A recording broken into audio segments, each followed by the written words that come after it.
before. 2 years ago, David McWilliams first. They were 7-5. But optimism turned to frustration in 1988 as the Longhorns suffered through a combination of embarrassments and heartbreakers on the way to a disappointing 4-7 record. But optimism is a big part of this year with better athletes and more of them. And David McWilliams is out to hook them in '89.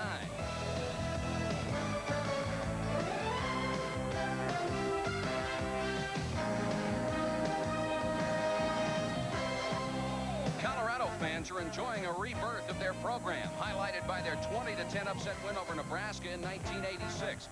But the occasional upset is not their goal. Building a championship caliber team is. The Buffaloes have a chance to be dominant on both sides of the ball, and Bill McCartney's 8th Colorado edition promises to be his best, especially with tailback Eric Bieniemy, a legitimate Heisman candidate.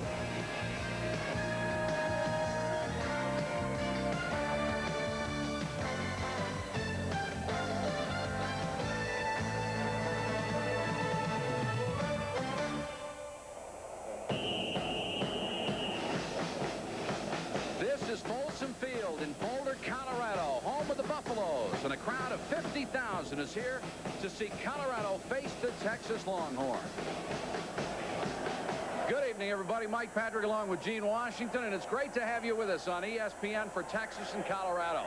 This Texas team should look a little bit more like past Texas teams, Gene, because they're bigger and they have more athletes. Well, Mike, with the great tradition they have at Texas, they should get a certain number of very good athletes, and this year's no exception.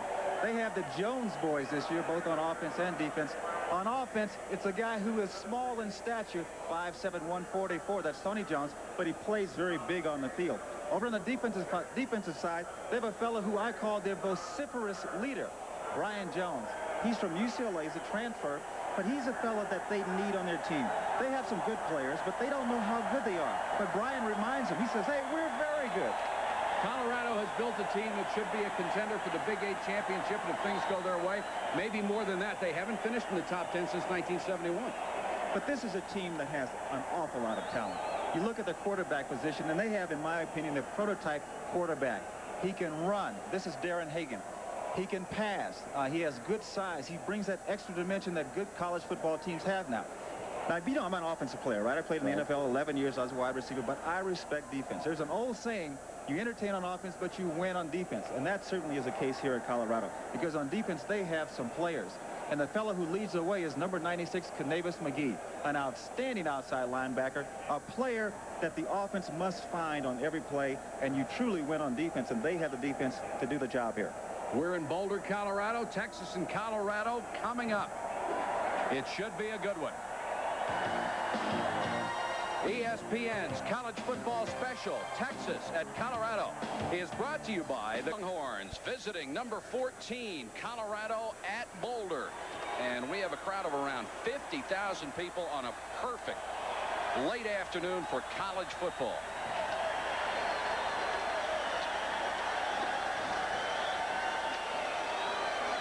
The kind of crowd they have here today is the kind of crowd they want every home game at Colorado. The people here seem to have taken a little bit of a wait-and-see attitude.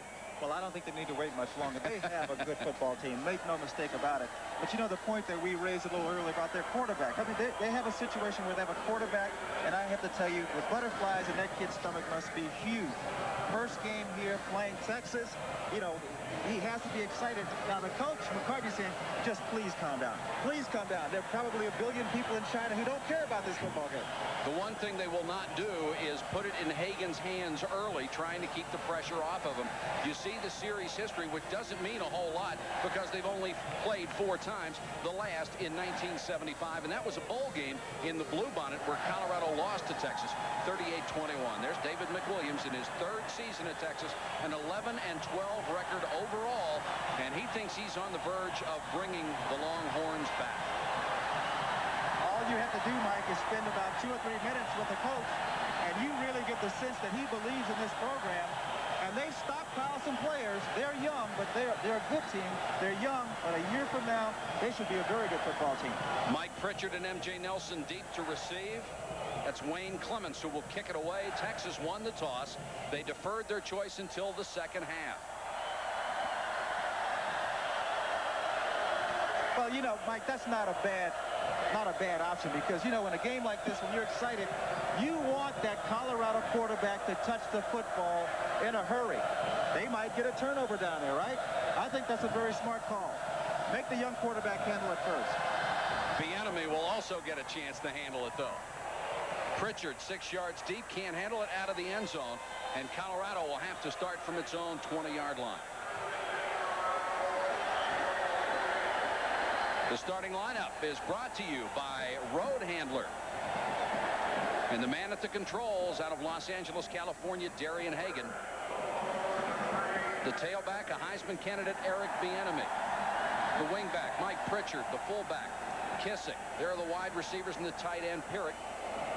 Leuenberg is the center. Garton and Muhlenberg the guards. Coleman and Vanderpool are the tackles. Bieniemy on 1st and 10.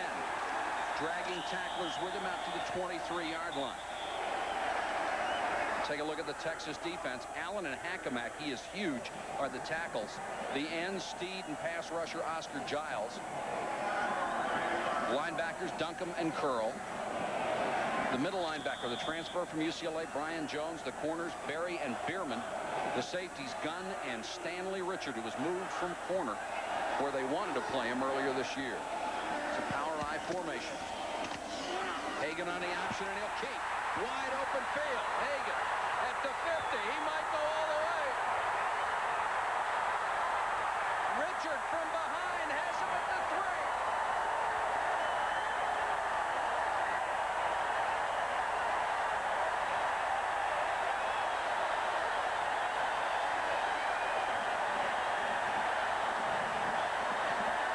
If the coach wanted his quarterback to have good things happen, it certainly did. Coming on the second play, let's take a look from the end zone. Here's the option. I talked about Hagan being a multi-talented quarterback. He can throw, but he can certainly run, as evidenced by this play. Very smart. He takes the angle away from the Texas player, but the Texas player has a little extra speed and makes a good play. Now, you couldn't ask for a better situation, Mike, than for your young quarterback to be here. They go in, they score. Bieniemy fumbles. I think it was across the goal line, though. I think he was in. They'll rule it a fumble, and apparently Colorado has recovered. And that would have been a terrible break after a 75-yard run by quarterback Darian Hagan. Bieniemy lost the handle, but they have it back at the 1. Texas could have used that break. Woo. Talk about getting a lump in your throat. But, Mike, now there's no question now. The quarterback is settled. He is settled. Yeah.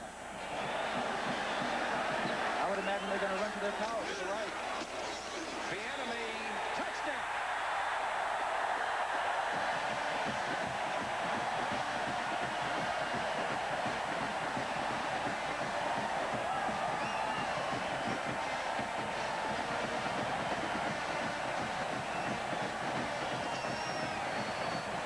No mistake, Mike, that they gave the football to Eric Bieniemy and that they ran to their right side. That's what they're going to do all afternoon. That's where their power is, over on the right side. Ken Culbertson on for the point after. Remember, this year in college football, no tees. It didn't bother Culbertson on that one. And it takes Colorado only a minute 15 seconds to get on the board. We take a look from the sideline. Colorado going to the right side. They have Texas outmanned on that side of the field. Their guard on that side is 6'4", 280. Their tackle is 6'8", 300 pounds. You will see more of that this afternoon. 7-0 Colorado, first quarter. ESPN's college football special. Texas in a minute 15, an 80-yard drive that only took 4 plays. And Tony Jones, number 4, Chris Samuels, 23. Back to receive the kickoff of Ken Culbertson. Both very dangerous return men.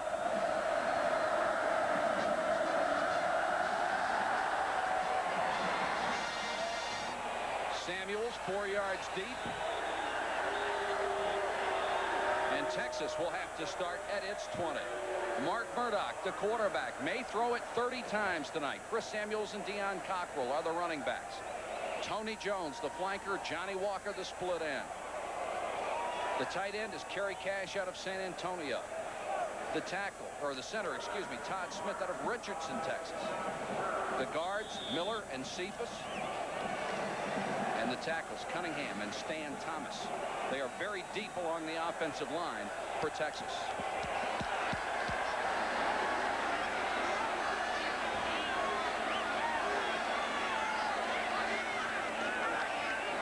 Murdoch on the toss to Samuels. Able to turn the corner, driven out of bounds after gaining 6 yards. The Colorado defense starts with Joel Steed, the nose tackle. Arthur Walker and Oakland Salovea are the tackles. The outside linebackers could be both All-American this year, Williams and McGee. Johnson and Jones, the leading tackler inside at the linebacker spot. The corners, McLuhan and Gibbs, and the safeties, Young and James.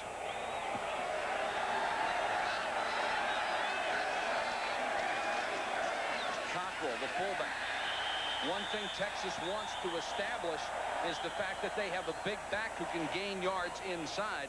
They'd like for Cockrell to be able to do it. That time Joel Steed stopped him as he fell forward to the 30-yard line. And hasn't Texas always had that big fullback when they were successful? They certainly have, and there's good reason for having that fullback be a big threat, because with the linebackers that Colorado has, you have to get those people respecting the middle. If they respect the middle, now you have a chance to throw the ball in those intermediate zone areas, and that's the only way that Texas is going to be able to win this football game, is to be able to set up that pass. 3rd and inches, 2 tight ends. Samuels, they try to go outside. He dives for it and has it. Terry Johnson, number 48, one of the inside linebackers, had him, but couldn't prevent him from getting past the 30-yard line. Texas, Texas in a situation where they really physically, Mike, are outmanned. They know that. The coach, they know they're outmanned. But what they have to do is try to take this superior defense and try to get them off balance. Try to get them to react instead of anticipate. And they have a new offensive coordinator in Lynn Amity, who has been at several high-power programs. And Amity is willing to do anything on offense. Reverses, trick plays, gadgets, you name it, but out of a very sound system. Been successful wherever he's gone.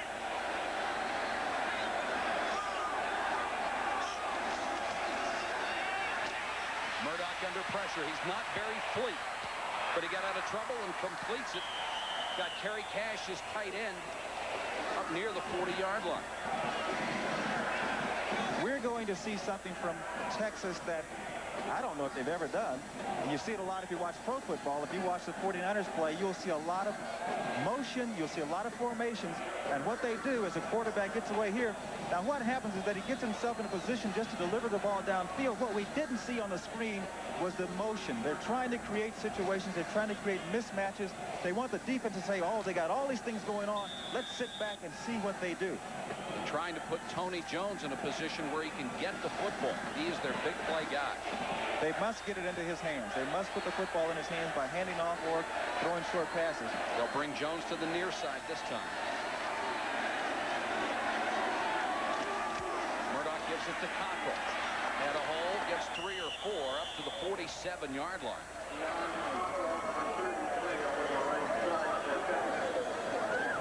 McGee and Walker were in on the tackle. Number 96, Kanavis McGee. Now look who's blocking. Look at this. Good luck. Put 144 pounds out there. I know he's going out there and saying, why are they doing this to me? It's only given up 106 pounds. Kanavis didn't even look at him. He says, like, get out of the way. Get back in the huddle. And they've got McGee face-to-face with Jones on the near side again. Murdoch straight back. Pretty good pass protection. Now he has to scramble. Throws near side and throws it out of bounds. Good decision by the young quarterback. Joel Steed putting the pressure on him.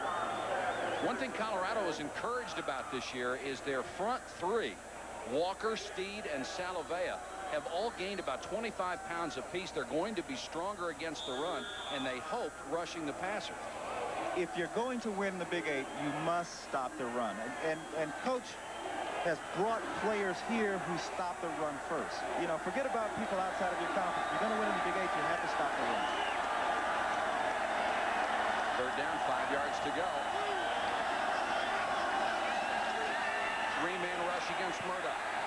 And he's brought down, and it's Joel Steed, who was double-teamed and on the ground. We told you Murdoch was not very fleet of foot. That time he walked into a prone Steed, and he just dragged him down. You also have to give credit to the Colorado defensive secondary. Murdoch looks downfield, a short drop. He can't find anybody open in the zones. Give credit to the Colorado defense. He had time to deliver the ball, but no one was open, and he did the smart thing. Don't throw it out there and get an interception. Bobby Liljadal, a punt to 84, Jeff Campbell. Beautiful kick at altitude. Kickers love it here. Campbell from the 10. Got it back to the 20-yard line. Nice return after a 47-yard blast from Liljadal. We have a timeout with 10:57 to go first quarter. Colorado leads Texas 7-0. You can see the success the Buffaloes have had in their last 18 games when they're able to score first. The most interesting sign we've seen so far. I beat up number 68 in the 3rd grade. At 68 is Ken Hackamack. He's 6'10", 305. You better rest on your laurels and not go over and try it again. The question, though, Mike, is did Hackamack know he was getting beat up? What was that somebody touching me back? He's as big as Bevo or Ralphie the Buffalo out here. Mike, will Colorado again go to their strength? Will they run to the right side? That's where they have Texas outmanned. Bieniemy on the toss. Texas covers that one pretty well. Bieniemy only gets a yard. And Dwayne Duncombe comes up to make the tackle from his strong side linebacker spot. Like, you know, one of the people sometimes ask me, they say, why are people more successful in college football running than they are in pro football? They say, well, the pros, they can't run. That's not it. The level skill is so much higher in the professional ranks. In college, you can dominate people. You get better talent, and you can dominate them when you run it. It's just as simple as that.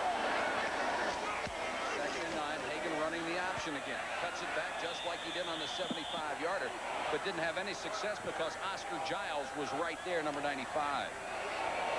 Giles, an outstanding pass rusher, frustrated a year ago because he had 7 sacks total. Thought he should have had at least twice that many because he was getting double-teamed all the time. That's what happens when you're good. That's right.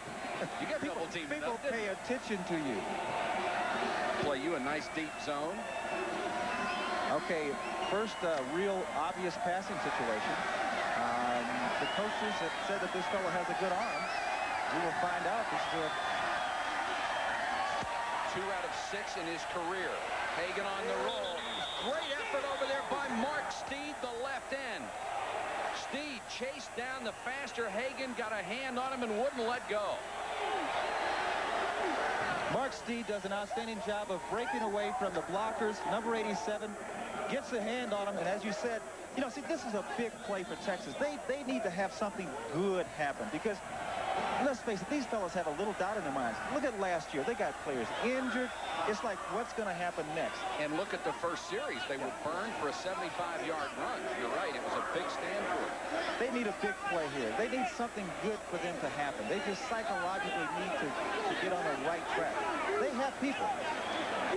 Tom Ruin trying to follow in the tradition of All-American Colorado punters. And I think the play clock beat them that time. It'll cost them 5 for a delay. Bill McCartney calling out his orders, and it looked like Colorado was a little unsure on what they were doing on that punting unit.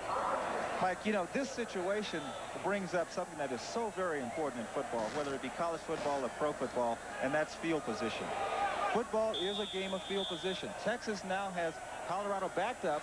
If they get a decent punt return, they're going to start with the ball probably on Colorado's side of the field. Field position is really critical. Tony Jones is the deep man. Beautiful punt. Jones from his 37. He's got an alley if he can get to the outside. And he lost the ball out of bounds. He needed one more step, and it was see you later. 49-yard punt, a 10-yard return, and that's why Jones will scare defenses to death. He has the picket fence set up to his left, but he's got to get there. Great block there. He's trying to turn the corner, Now he loses the handle on the football. If he doesn't lose it, Mike, I think he goes. He still has, watch this. Now watch, when he turns a corner, if he doesn't lose the football and have to try to find it, he's gone. Ball, now he's got to find the football. So close for Tony Jones. That's been the story of Texas, isn't it? Isn't it? So close, but not quite there. First and 10 Longhorns, their own 46. Cockrell is the only setback. Williams just unloaded on Murdoch. Murdoch is very often a stationary target, and he's going to have to move a little bit because Williams just cold-cocked him. Someone missed their block. On the right side of your screen, number 94, Williams comes in, unblocked, uncontested, and number 78 must be the culprit because the door is open. Watch this. No one blocks it. Too late. Number 78. Too late now. He's trying to back up and help out. That's Charles Cephas. Charles, you were supposed to pull out and block him, and you missed it. That's how you get your quarterback killed. Williams had 6 sacks a year ago, and he's off to a great start. Samuels on the delay. Nice block. Gets up to about the 49-yard line. Once again, it was Kerry Johnson, the inside linebacker. He's playing because David Brown was suspended for this game, and they're asking Murdoch if he knows where he is right now.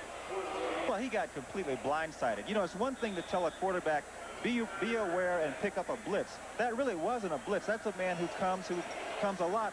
The guard who was uncovered didn't come out and block the man. He just got blindsided. One of those linebackers will be coming every time. 3rd and 19. Excuse me, 3rd and 7. They just changed it on the board. Donovan Forbes in at quarterback, and he dives for the sticks. He's very close. Forbes, an excellent athlete, 6'2", 215.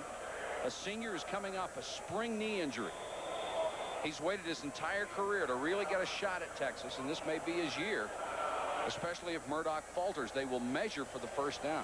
The interesting thing about Forbes is he came from a tiny high school and didn't know how to take the snap from center the right way, and they didn't catch it until late in his collegiate career.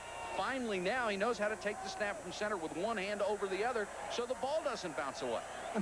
Well, Mike, I'm so astounded by yourself. How does a guy not know? Was he in single wing? Yeah. Was he in single wing? Or no, he took the snap from center with the hands parallel to each other, and the ball would just bounce off every once in a while. And it took them a long time to figure that one out, huh? A foot short, and Texas will send in the punting team. Jeff Campbell goes deep. Must be a kicker's heaven up here at over 5,000 feet. The ball will just stay up there forever. Special teams. You know, everybody talks about the third component of a good football team, your offense, your defense, and special teams. Texas, they pride themselves in their special teams. The officials are waiting for a ball that rolled out on the field. Someone threw a Smurf ball or something out there. But I mentioned before field position. Now, Texas, they didn't get the first down, but look at the position that they're in right now. If they get a good punt, they can back Colorado up inside their 10-yard line. They're still in good shape. Field position is so important, so they need to get off a good punt here and cover well and keep Colorado pinned up. Lil Jadal under some pressure hangs it up, and Campbell lets it go. That one will make the end zone. 44-yard punt and no return. We have a timeout with 6:32 to go first quarter. It's still Colorado over Texas, 7-0. Colorado, the Buffaloes leading at 7-0 over Texas. Those are the big guys they love to run behind. That's right, and for good reason. Keep it on the ground with the fullback George Hemingway out of Colton, California, 6'1" junior. Mike, I have to tell you a story right quick as we look at number 72. This fellow has good size, 6'8", 305. Gene Upshaw, the great Raider offensive guard, Hall of Famer. He said, offensive linemen are like Paul Revere's horse. They do all the work and don't get any of the credit. But these are the horses. Number 72, you will see that football run behind him a lot this afternoon. They think they have a mismatch on that side against the Texas defense. Hagan running the option. He'll keep, and once again, Dwayne Duncombe in on the stop. He's done a good job at staying away from the middle linebacker, Brian Jones, who is the real hitter on this unit. Starting with the guard over on the right side, number 63 for Colorado. Eulenberg, number 72, Vanderpool.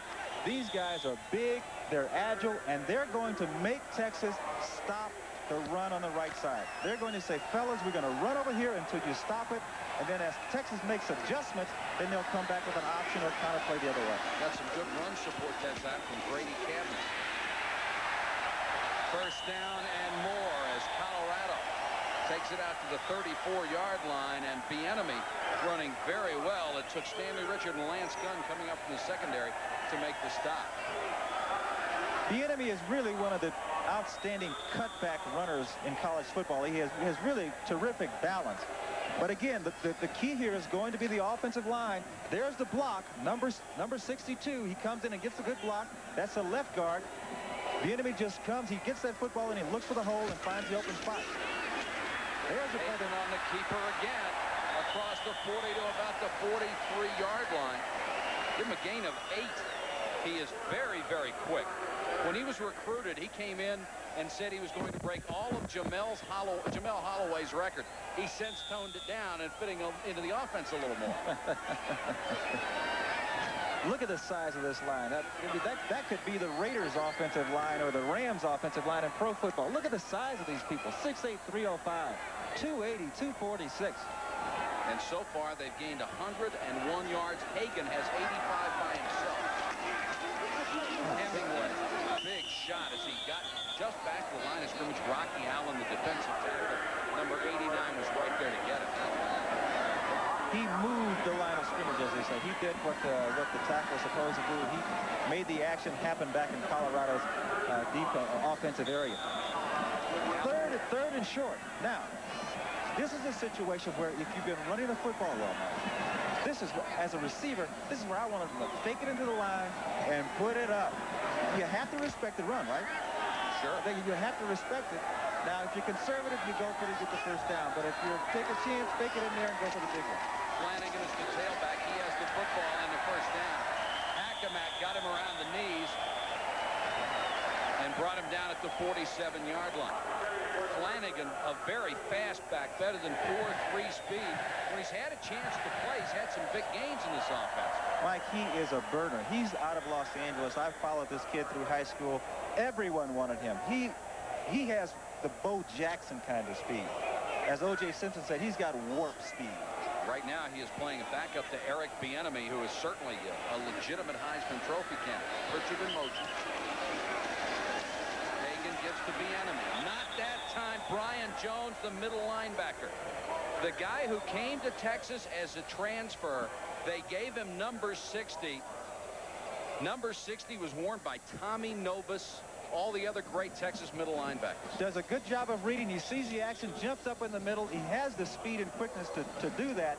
His only problem is whether he can play. Now, as a middle linebacker, he is required to call the signals. He has to give the directions on each play. If they can get him comfortable enough where he can make those calls and then play, he's going to be an outstanding middle linebacker. 2nd and 14. Hagan on the half roll. Throws for his tight end. He's got John Parrott.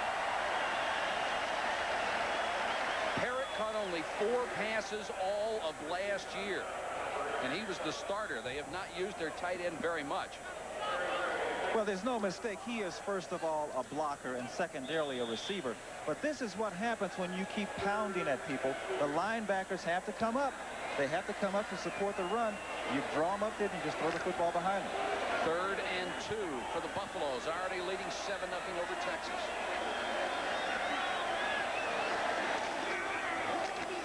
Hagan, he'll keep it. First down. Took a big shot from Lance Gunn, the safety, but spun off and dove forward for a couple of more yards. Texas, here they go. You know, we go to our strength. We're going to make you stop our strength. We're going to run to the right side behind Muhlenberg and Vanderpool. They come to the side. Now the Texas defensive backs overrun the play. They're out here. See, they overrun the play. Hagan is smart enough. He's a good enough player. He says, look, you get out there. I'll take a hit. I'll cut up inside. I know where that first down marker is. 1st and 10 at the 39. And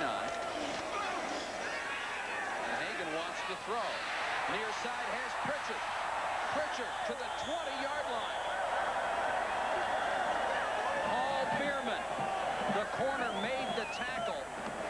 But that running game has certainly loosened it up in the secondary, Gene. Hagan shows a very nice touch, Mike, here on the football. Watch this. Watch the touch. Very nice touch. We don't see the defensive corner in here, but the quarterback could see him. He had to get that ball high enough over his head. That was a very nice throw. First and 10, Colorado inside the Texas 20. 1:27 and counting first quarter. Flanagan back into tailback. He's got the ball. Not this time. Got back to the line of scrimmage, and Lance Gunn was right there to meet it. Colorado has dedicated its season to their ill quarterback, Sal Anesi. He has inoperable cancer of the stomach and lungs. This entire team prays after every practice for his recovery. And they have his name emblazoned on their jerseys.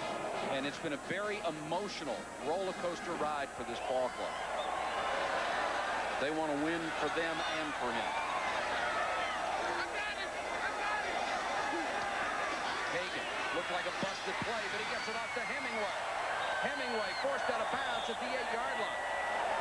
Looked like it was a little mix-up, but Hagan sorted it out just fine.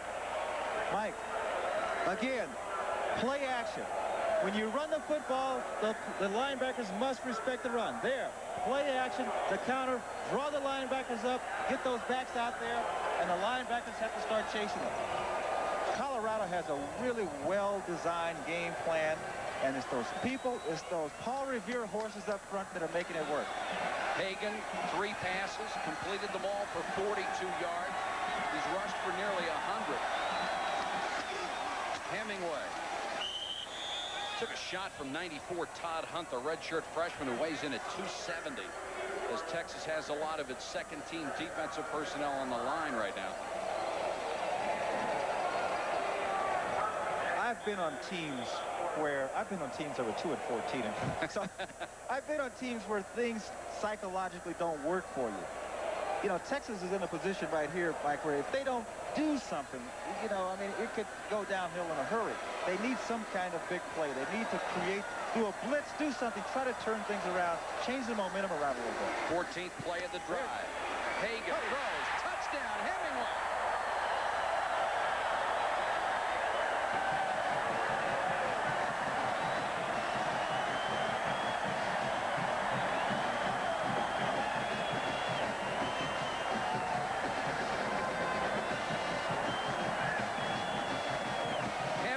The fullback,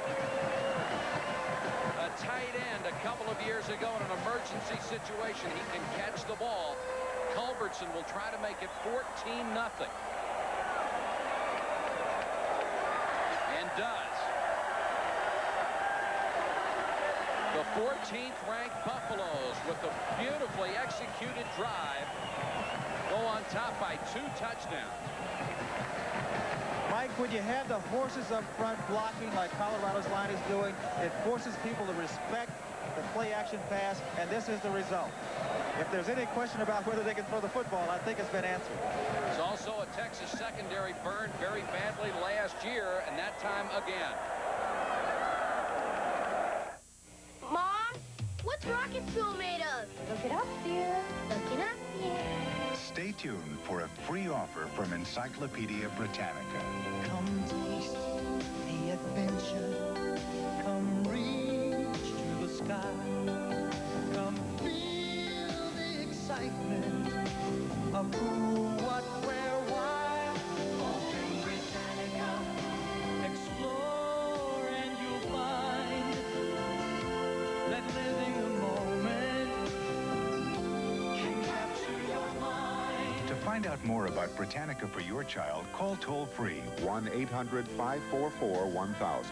and we'll send you this free booklet. And just for previewing Britannica in your own home, you can get this 3-volume desk reference set absolutely free.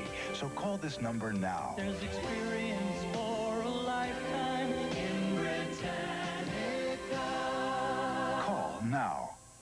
The spectacle, the sights, the sound.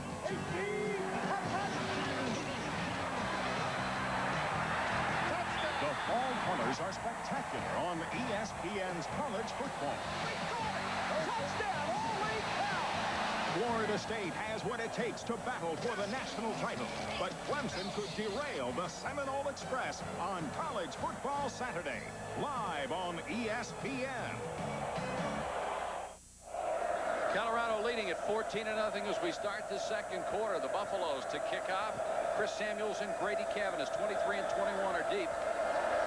Culbertson will kick it away. First kickoff went 9 yards deep in the end zone. This one a little shorter, only 7 deep. And Texas will have to start again at its 20. Colorado struck in a hurry on the opening possession. Hagan ran 75 yards of the 80-yard drive to go up 7-0. And then in a 14-play, beautifully mixed drive that went 80 yards, the Buffaloes now up 14-0. Mark Murdoch is back in at quarterback after taking that shot on the blitz by Alfred Williams. And you can believe, Mike, that one of the things going through Colorado defensive players' minds is, let's just see how long he wants to stay out here. You know, if you get a guy down, you keep your foot on his neck. It's the old boxing, mentality. And I'm sure one thing is going through Mark Murdoch's mind is seeing that number 84 in very large letters. That's right. Saying somebody get a helmet on. That's right. You come back and you start looking for him. You start looking, you start to get tentative. Officials coming over to talk to Bill McCartney at the Colorado sideline. The danger here for a young football team, Mike, is that they will try to get it all back in a hurry. And I'm sure that Texas coach McWilliams is probably telling these guys, look, it's a long season. This is a long game. It's far from being over. We don't need to get it all back in a hurry. Let's just do the things that we need to do to get our offensive club moving in the right direction. So if they don't come out throwing the ball downfield, I don't think that, Texas fans should be worried. They need to develop a pattern, some consistency, and just get a nice drive put together. Of course, a lot of these guys on the Texas Ball Club remember the opening disaster last year against Brigham Young. Yeah. That's got to be going through their mind. Yeah. First play of the second quarter, 14-0 Colorado. First time Texas had the ball, they were able to move it a little bit, but in the first quarter they only had 32 yards total offense. Colorado had 150. Give it off to the tailback, Adrian Walker, the redshirt freshman, and there are a lot of redshirt freshmen on this ball club, as David McWilliams took most of his freshman class a year ago and sat them out for a year. Mike, sometimes the best thing to do if you're playing against a team that is superior to you physically is to run right at them. Because their skills, will benefit them if you try to run laterally. They can use their skills. Sometimes it's best just to run right at them. They're in a situation now where they're 2nd and 6. That's not bad. They can run or pass here. This is an option down. Michael Jones made the tackle. He's been their leading tackler a year ago, number 2 in 1987. Once again, Walker trying to get outside. Good force by David Gibbs, the corner who pushed him out of bounds. That's an example of you can't run wide against a team that is physically superior to you. You have to counter. You have to do something else. You just can't do that. Watch number 96. This is a player. This is a horse. He takes on 3 blocks. They hold him. They hold him. They should have thrown the flag. But you cannot run laterally against a team like Colorado. Texas can. Canavis McGee coming off a broken ankle. It looks like he's just fine. 3rd and 4. Murdoch to throw against the 3-man rush. Throws for Walker, incomplete. It looked like Terry Johnson got a hand on it and knocked it away. And it's obvious what Colorado is going to do in passing situations. Rush 3 and drop 8. And it makes it tough for Murdoch to find a receiver. Mike, watch this. Watch number 94. Watch this. If he's not thinking about hitting, he can almost pick that ball off. But see, those guys, they want to hit people. Forget about scoring touchdowns. He wants to hit somebody. Lil Jadal will punt to Jeff Campbell. He's had 2 beauties. This one not quite as long. Campbell comes up to his 30s. Texas football.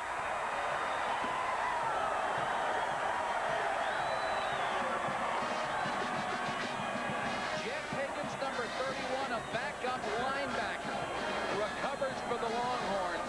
The last thing Colorado needed. But the first thing that Texas needs, they need something good to happen. But, this is not enough. They have to take the ball and get some points here.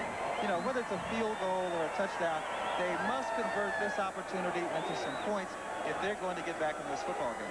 Have to take advantage of the breaks, and this is the first one Texas has had. They'll start from the Colorado 37-yard line. And please don't run a sweep. Samuels is back in there at tailback behind Cockrell. play fake. Has He's open. Tony Jones forced out of bounds at the 18-yard line. Dave McCluen was out there one-on-one, a gain of 19 yards. Well, they did win a sweep. And they got that fellow who's an excellent athlete out there in one-on-one coverage, and that's tough to do for any defensive back. A well-thrown football. Now Texas is in a position where they can really do something. They're down there on what? They're about the 12, 13-yard line. Get something good happening. You know, if they can get in and score here, I mean, these guys will grow 5 or 6 inches. Single setback is Samuels. Walker and Jones, the wideouts. Samuels on the delay, hitting the backfield, and he's going to turn it into something. Inside the 10 to the 7-yard line. Nice effort by Chris Samuels. Salavea had him, couldn't hold him. This really is an outstanding effort on the part of the Texas running back, because he is dead to rights. There it is. That's exactly what you pointed out right now. That's Salavea. He had him. He should have had him for a 4-yard loss. But instead of a 4-yard loss, they pick up about a 4 or 5-yard gain.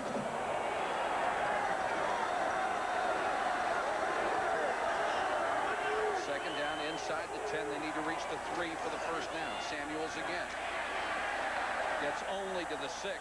That time Salavea wrapped him up and brought him down. Salavea this year at 260 pounds. He's gained 25, but he's had a tough time gaining weight.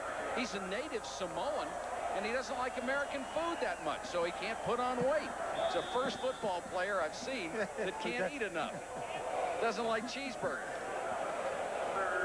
Mike, you know, I think the question here is, you know, in college those hash marks are wide. Is Texas going to run the football and put it in a position to get a field goal, or will they say, hey, we can kick the field goal from here, let's take one shot into the end zone? They've got Jones in the slot to the right. Murdoch looks the other way, throws incomplete. He intended it for his tight end Stephen Clark, who was split out David Gibbs on the coverage. Colorado had good coverage on the play. As a matter of fact, they ran the risk here. He ran the risk of having this ball picked off because his receiver was really covered pretty well. The field goal position is not bad. It's not as bad as I thought. He has a pretty good angle here. Clements will try from 23 yards out, hit more than 70% of his field goals a year ago. This one's got the distance, and he bent it through. So Texas does take advantage of the fumbled punt, get the field goal out of it. They're on the board. Second quarter, Colorado 14, Texas 3. It started in Japan in 1907 and became one of the most respected automobile companies in the world, Daihatsu. Nearly 1 million vehicles a year, sold in over 130 countries. Cars, trucks, and utility vehicles of incredible quality at an affordable price. Daihatsu's reputation for reliability is well known throughout the world. See Daihatsu today, one of the most respected names in Japan for over 80 years. Daihatsu. Mr. Ian McKenzie. I'm Angus McKenzie. Ian's moved down the road. Today, with service to 175 countries. Oh, you've been wanting Ian Alistair, Mackenzie. UPS delivers to nearly 4 billion people. Also for Mackenzie. Hi. Including the extraordinary concentration of Mackenzies along the northeast coast of Scotland. Mr. Ian Alistair Mackenzie. No trouble finding me, did you, lad? No trouble at all. UPS. We run the tightest ship in the shipping business. Road Handler treadlocks. Test them for 1,000 miles. If you don't agree they're the toughest tires you've ever owned, Sears will buy them back. Great low prices every day. Road Handler Tough. That's your money's worth and a whole lot more. What's the best brokerage account for an active investor? Ask a Schwab customer. With my Schwab One asset management account, my money's never idle. When I sell a stock or I get a dividend, my cash instantly starts earning income. And it keeps on earning until I make my next investment. When I need to get to my cash or take out a loan, I just use my Schwab Visa or write a check. Schwab One makes it easy. All my financial moves are right here, and one simple statement. Now, you might expect to pay a lot of money for an account this handy, and not with Schwab One. There's no monthly fee. Now, that's real value. To get your free booklet and an application for the Schwab One Asset Management account, call toll-free 800-848-8900. That's 800-848-8900. Call now for your free Schwab One booklet. ESPN's college football special, Texas at Colorado, is brought to you by Daihatsu. Since 1907, the small car specialist from Japan. And by UPS. For guaranteed overnight delivery from coast to coast, UPS runs the tightest ship in the shipping business. Texas gets on the board because of a Colorado mistake, and like you said, it was exactly what they had to have, Gene. They did it, and Jeff Campbell, he's watching the football, goes right through his hands. Texas is playing alert special teams. They get the football back here.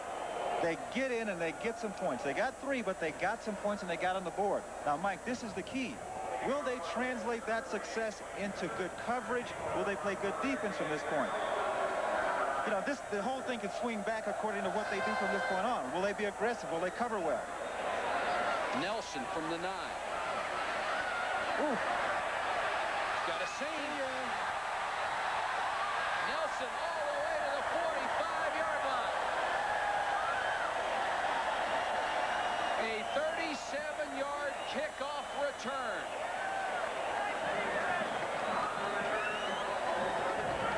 Good blocking on the part of Colorado.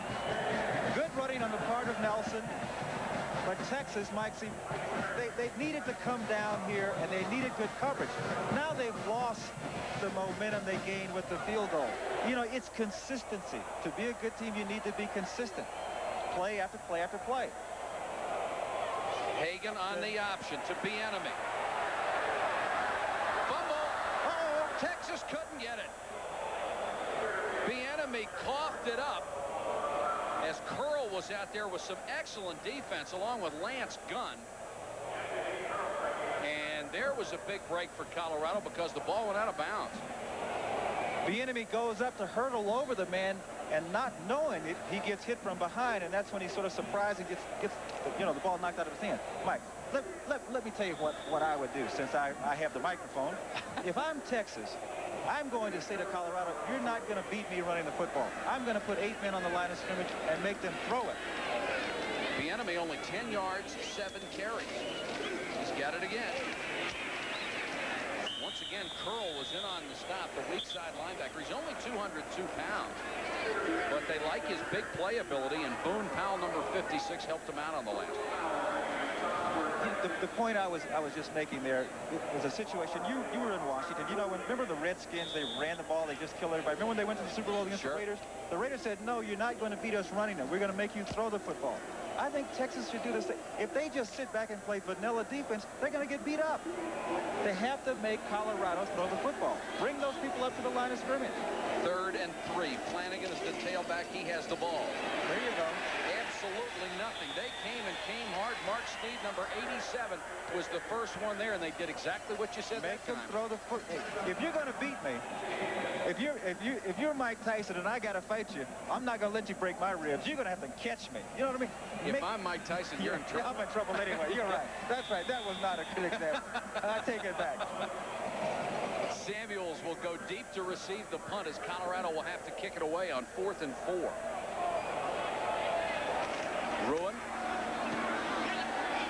Wobbly kick. Samuel signals fair catch. Lets it go.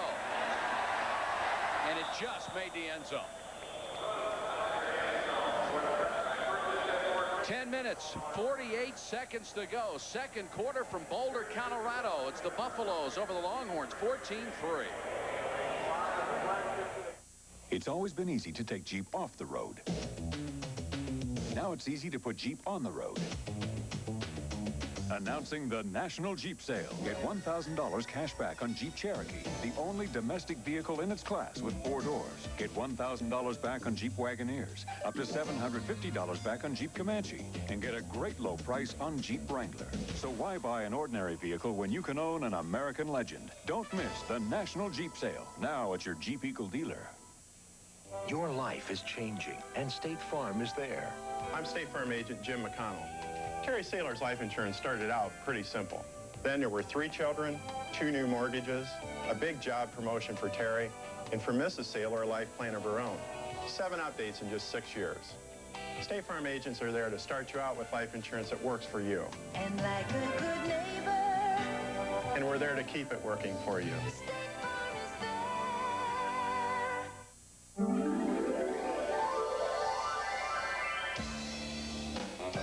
Good times. Good friends. Good fun. Good tasting times. Good life. Good looks. Good moves. Good tasting times.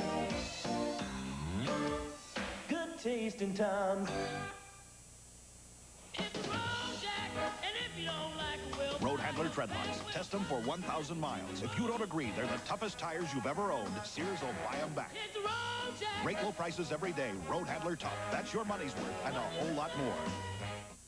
10 minutes, 48 seconds to go. Second quarter. Colorado over Texas, 14-3. Longhorns ball at their own 20-yard line. Murdoch has Tubbs, number 44, behind him, the fullback. This guy is a load, the fullback they hope of the future. Freshman, 6'5", 239. There is a flag down on the play.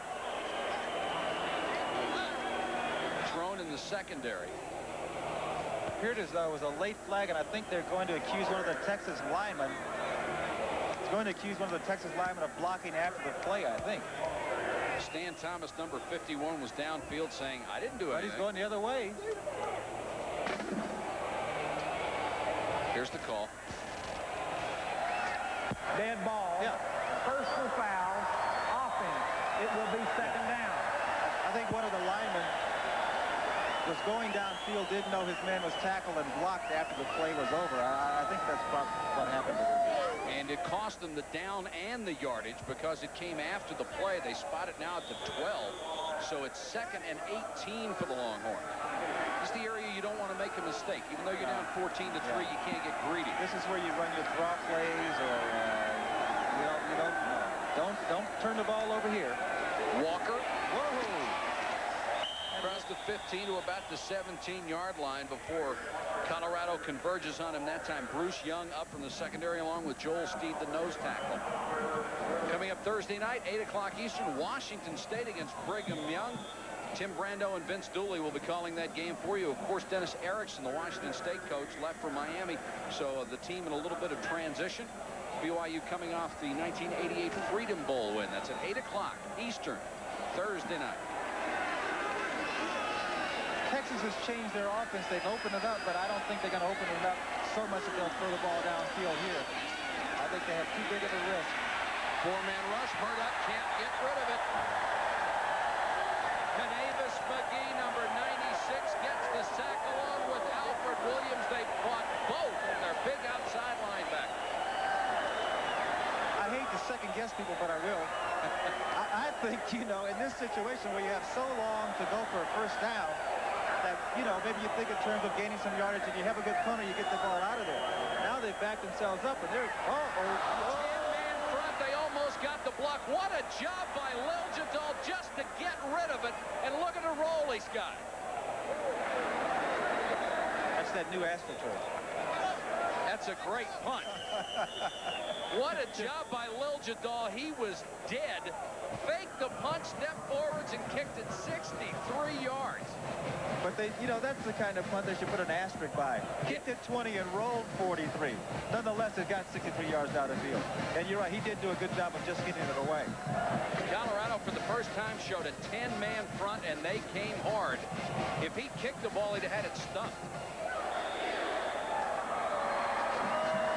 So what looked like it would have been great field position for Colorado ends up with them starting from their own 27. Still up 14-3. Flanagan on the toss. Texas defensing the option very well that time. Lance Gunn, the safety, was there. And since that first break by Hagan where he got 75 yards and then on the next possession picked up 8 or 10, they've done a great job. You know, I think that the defensive coordinator for Texas and I are on the same wing. I think he said, hey, wait a minute. Let's not let these fellas just run the football on us. Let's make them put it in the air. Bring those linebackers up to where they're almost defensive linemen. Bring your strong safety up close. Make them throw the football. 2nd and 8. Flanagan dodged 2 tackles and Duncombe again, who's having a great job, gets him in the backfield. And now I think you're going to see a couple of play actions, and they will have to throw the ball. See, now what Texas has done, they've gotten them in a situation now where play action doesn't mean anything. They're going to have to drop back. That's what you love as a defense. Hey, drop back. I can get my people back there. Play action is dead now. See, Colorado, they say, we're still going to run it. We're still going to run it. And why shouldn't they? But Texas has said, no, you're going to have to throw the football. Now I think the balance is shifting to the Texas defense. Drop back pass. It has to be, or a draw play. Leon Fuller, the new Texas defensive coordinator. He has been there before. They'll run Hagan on the option. Hagan will only get a couple back to the original line of scrimmage. And the crowd here, not satisfied with a 14-3 lead. You hear a couple of boos, and Colorado will have to punt it away. Throwing the ball is not their strong suit, and I don't know if I'm up 14-3 if I want to throw it deep in my own territory. You know, you're right. Better you should kick the ball away and have decent field position. Good punt. You got a good punt. They back Texas up. Ruin crushed it. Samuels all the way back to the 12. Got a block up to the 24. There will be a clip. Flags are down. 51-yard punt, 13-yard return, but this will cost Texas an obvious block in the back.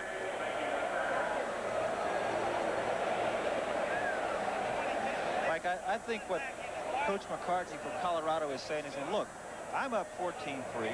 I'm not going to give you anything. Exactly. You know, it's a passing situation. I'm not going to give you anything. If you want to score on me, you start from your 10 or your 12 and you earn it. On the run back, half the distance to be 1st and 10. Let's see. There it is. Oh, that's flagrant. That's flagrant. Clip by Paul Bierman, a defensive back, and he cost his team all the way back to the 10-yard line. Workout tape was judged more effective than Jane Fonda and the rest. By a landslide, the Firm Workout won the largest independent consumer poll ever launched. More than 2,000 users of the Firm compared it to all the other tapes they'd tried. An overwhelming 99% called the Firm the most effective. The National Fitness Press agrees. The closest thing to the perfect workout tape. Results are phenomenal. Men like it too. The ultimate in fitness videos. The all-new 60-minute workout uses... Facing 2nd and 10 from their own 23, and Gene, the play action that they've been running hasn't fooled Colorado very much.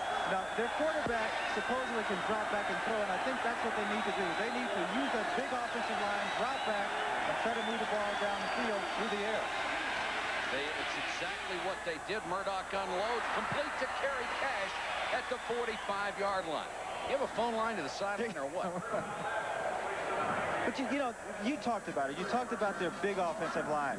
If they say to those guys, look, we need you to give our quarterback a little time. He has the arm. He can throw downfield. Now you pit your receivers against the coverage people of Colorado. If Colorado has a weakness, it's in their defensive secondary because they had 2 of their top 3 guys who were booted out off the football team. Suspended for a year. Murdoch 3 out of 6, 57 yards. And straight back to throw again. 3-man rush, good protection. Now he's got to move. He is not that fleet of foot, but he'll pick up a couple. Brought down from behind by Jim Hansen, the redshirt freshman. Mike, the Texas wide receivers have to do a better job of getting off and getting into their routes. I'm watching. The quarterback is back there. The receivers are not in their routes. They're getting bumped. They have to get out there and get open. He doesn't have all day. The receivers have got to do a better job of getting into their routes and getting open. The defensive players we mentioned, by the way, suspended for disciplinary reasons. They now have a very strict policy at Colorado. We'll talk about that more later. Samuels. Good. What a shot by Terry Johnson. He has had a big game.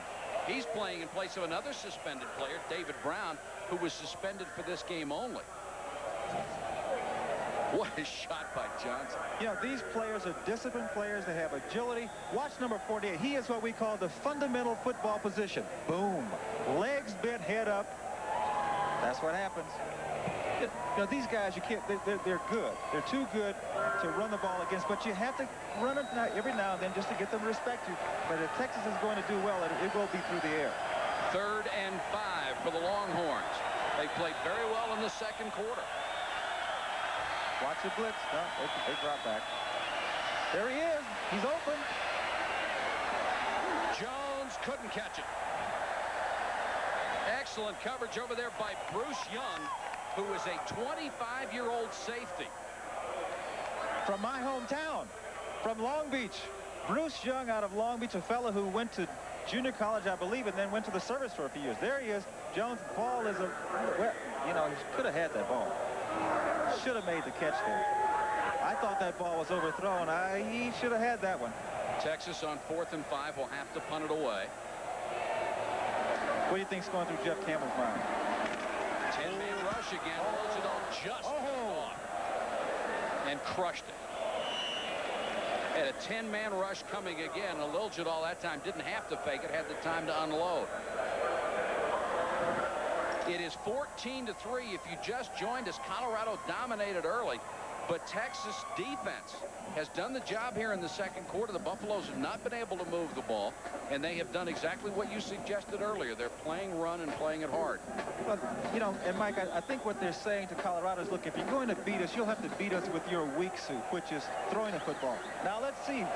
Will Colorado continue to keep the ball on the ground? Will they play action and try to put the ball in the air? They haven't been successful running it in the last few plays. Bieniemy back in at tailback, and he ran right into Rocky Allen. Now, do you think the Texas defense is getting a lift? Very much so. Now they're starting to say, hey, wait a minute, we can play with these guys. You know, the coaches are putting them in a situation. Of course, that coach, McCartney, is saying, wait a minute, what happened to the way we were playing in the first quarter? Well, Coach, I think they've changed their defense on you. Hagan, known for his rushing ability, we've seen that, but they say he can not only throw the ball, he has the ability to be a passer. And he wants to try it this time. Nice touch. Good touch. Got it out to his fullback, Eric Kissick. Well, he does have the touch, no doubt. He made that play. Hagan made that play. This is all touch. Watch how he lost that ball just over the outstretched arms of the defensive back. Nice play. But you know what, Mike? I would rather for them to gain yardage against me doing that than pounding it down my throat. That was only the second time in his career that Kissick has caught a pass. And Hagan is 5 for 5 throwing. Looking for 6 for 6. Incomplete. Campbell couldn't hold it. The throw was perfect. I mean perfect. Campbell had a step, and Hagan laid it right in there. Mr. Hagan, well, you have to feel a little sorry for Jeff Campbell. He dropped a punt a while back. Runs a good little stop and go. He's open. Ball hits him in the wrong spot. In the hands. The book on Campbell has always been he runs good routes. He's got good speed. We wonder about the hands. And now Darian Hagan is wondering about the hands. That was a great throw. And you know what? You know what made that happen? The fact that he dropped that punt and it's on his mind. You know, you start thinking about it. Texas secondary was burned for record yardage and touchdowns a year ago. Hagan will keep it on the option, and Duncombe just wraps him up. Mike, let me give you just a little bit. I saw one of the great option football teams, Oklahoma, come out and play out at USC last year. Texas is doing to Colorado what USC did to them. They're playing them inside out. They're bringing their people up to the middle. They're saying, we're going to make you stretch. We're going to make you run laterally and not run at us. So they're bringing those people up to the line of scrimmage and said, hey, if you're going to beat us, you got to beat us to the outside or throw the football. Good job of defense on the part of Texas. 3rd and 7. Texas comes with a 4-man rush. Steed after Hagan, and he got him. Mark Steed out of Houston. His second big play. And, Gene, you're right. The Texas defense is getting a huge lift from their play right now. They're rising to the occasion. What happens is that if you have some athletes, and we know that Texas has some good athletes, if they say, if I give an extra effort and it will mean something, then they do it. Ruin punts to Samuels. Fair catch signal makes it at the 25. 44-yard kick, no return. We have a minute to go in the first half, and the way Texas can throw the ball, that's plenty of time. But what I've seen, Mike, is a real shift in terms of the Texas team. I get the sense now they are saying to themselves, hey, we can play. We can play with you, Colorado. The first quarter, I think it was, well, what's going to happen to us? Yeah, you had the feeling midway through the first quarter that this could be over by halftime. Yeah. But Texas really stiffened. Longhorns at their own 25. Both wide receivers to the near side, and Samuels in the slot. Murdoch trying to get away from Williams. And completes the pass for a couple, but right there again, Terry Johnson, number 48, the ever-present 48. They've got some good defensive players on this. Solid. But, you know, even though that's a small game, it's positive. It's a positive thing, and that's what Texas just needs to have. Make those things positive. You know, even if they don't score here, Mike, if they just move the ball down the field and they go into the locker room saying, hey, we're moving the football. Keith Cash goes to the far side.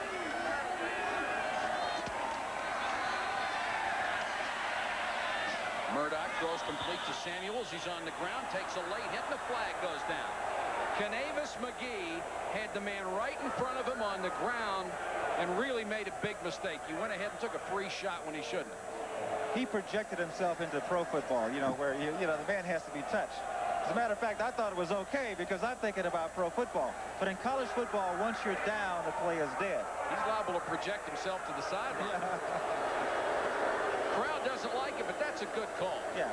Well, Samuels was down, and he was down for quite a while.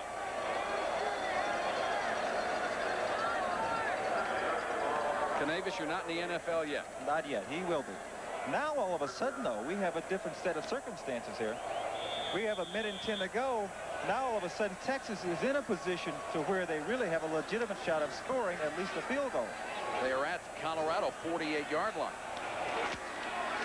Fake to Samuels.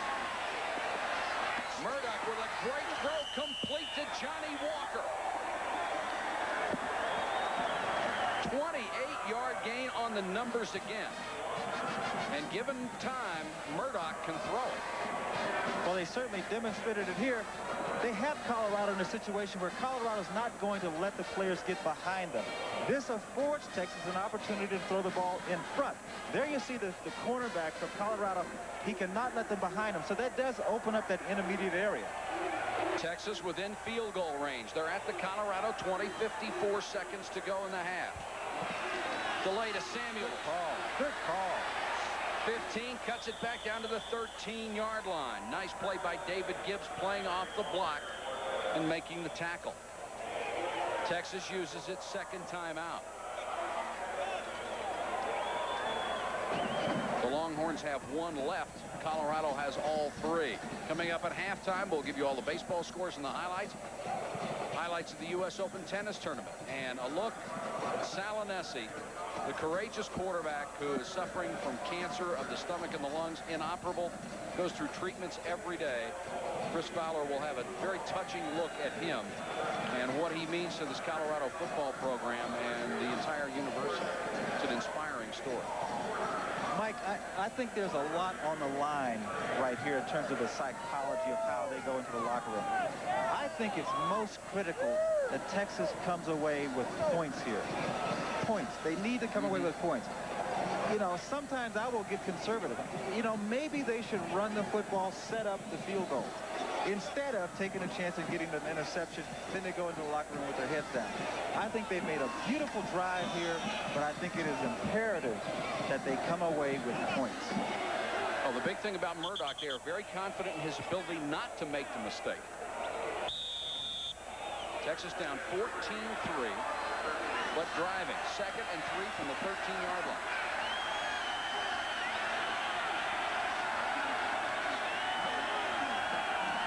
Jones in motion.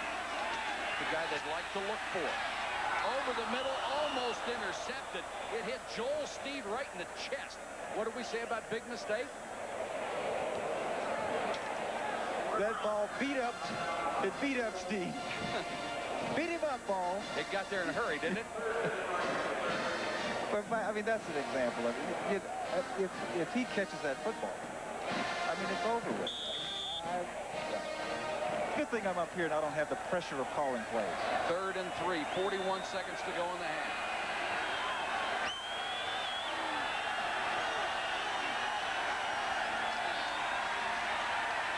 Murdoch again looking for Jones, incomplete.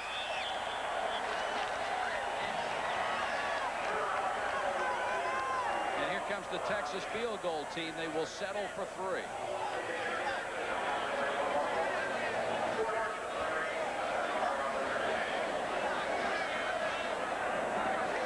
Who already has 1 on the board, will go for 1 from 39 yards. He has a 22-yarder to his credit. Excuse me, 29 yards this time.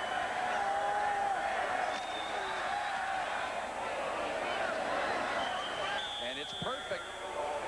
Out of the hole of Bobby Liljadal, and the Longhorns come away with 3 and close the gap to just 8 points with 32 seconds to go in the half. So both times they've had an opportunity to score, they've at least gotten field goals.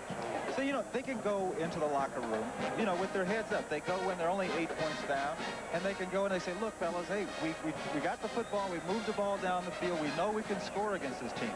Defensively, they can go in saying, we've shut them out pretty much in the second quarter. So this is a different, psychologically, this is a different football game now. But had they turned it over down there, I'm not so sure.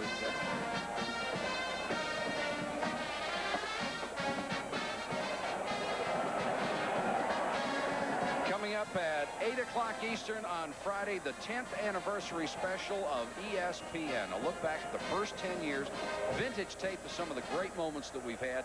An inside look at the inner workings of ESPN. We'll go behind the scenes, take a look at SportsCenter and our coverage of college basketball during championship week. And ESPN will have our picks for the team, the event, and the athlete of the decade. It's been a great 10 years. The athlete of the decade. That'll be tough. Whew.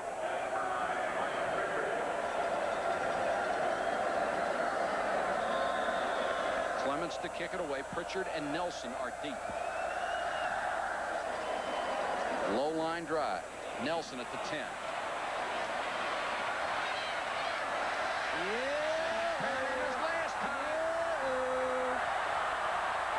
Nelson all the way to the Texas 43-yard line, the exact same return he had a kickoff ago. 47 yards, great field position, and time left. Hey, Mike, when you said exact, I think he traced the same footsteps. I mean, he could come all the way to the right side of the field. The blocks are there. But you know what this is an indication of? Working in practice, and stressing the importance of special teams in practice. This doesn't happen by accident. Colorado has all of its timeouts left and 22 seconds on the clock.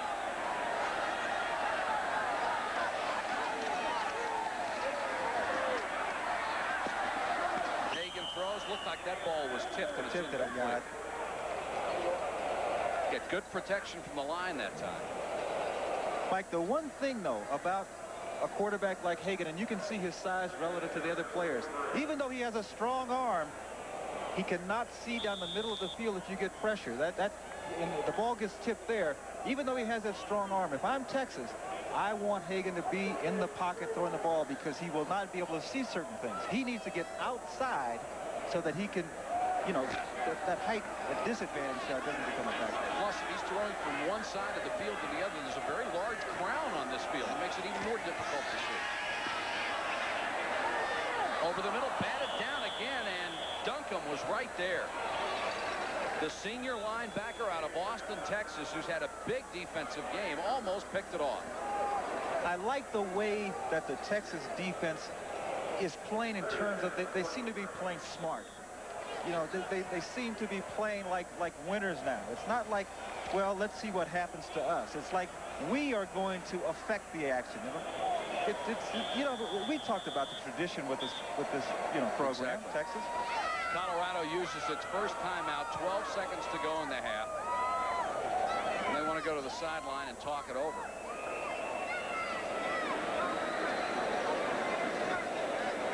Bill McCartney over there talking with Darian Hagan. McCartney now in his 8th year. And, of course, the Sports Illustrated article raised a lot of havoc around here, pointed out some things that were obviously wrong in Colorado's program, but the Colorado people pointed out some things that they didn't think they were fairly treated about it. And they are very proud of the fact that they are one of only 13 schools in the College Football Association, the CFA, to have better than a 70% graduation rate. It puts them up there in that category with the Notre Dames, the Dukes, the Virginias, the Penn States of this world. Kentucky, I think, had the highest graduation rate. So Bill McCartney very proud of that aspect of his program. They have also instituted a very much stricter discipline procedure. You get in trouble once, you're suspended for a game. You get in trouble twice, you're suspended for the year. And I think the kids have reacted to it very well. McCartney is one of the great recruiters in the country. Has done an outstanding job, and it's something that we should talk about a little later because he still has some problems here he needs to keep a lid on. 3rd and 10. Here comes the blitz. Hagan brought down to the 20-yard line by Brian Jones. Gain of 24. Mark Henry, the sophomore from Fleming, Colorado. 4 seconds left. They'll have to go for the field goal. That was a nifty throw by Hagan. As you said, sidearm. Watch this. This is the most difficult pass to throw for a right-handed quarterback running left and having to throw. But he showed his athletic ability. Nice, as you said, little sidearm touch there. He is really a gifted athlete. Let's take a look at the receiver. Looks like Fred Biletnikoff. Same number, right? Runs like Fred. Maybe a little faster. Fred won't like that. They've stopped the clock with 4 seconds left. Colorado has used another timeout to make sure they get the field goal team on the field. Line of scrimmage is the 20. It looks like they'll spot it at the 27. So it would be a 37-yard field goal attempt by Culbertson. Like I think this is a good indication of the caliber of coaches that we have in this football game, and especially, you're talking about McCartney, a coach who really has proven that he can coach with the best people, he can recruit with the best people. He was faced with a situation where he could have just said, okay, let's go and take the lead, but yet he is probably going to come away with some points here and maybe change that momentum back from what we talked about a minute or so ago. Culbertson from 36 yards, and it's good. The clock runs out as Colorado takes advantage of some last-second heroics. And instead of going into the locker room up only 8 points, they get their only score in the second quarter, and they go up over the Texas Longhorns 17-6. And here at Folsom Field in Boulder, Colorado, their Buffaloes up over Texas 17-6 with 7:08 to go, third quarter. They'll give it to the fullback, George Hemingway. And none of the running backs have been able to do very much at all against Texas defense tonight. It's been the quarterback, Darian Hagan.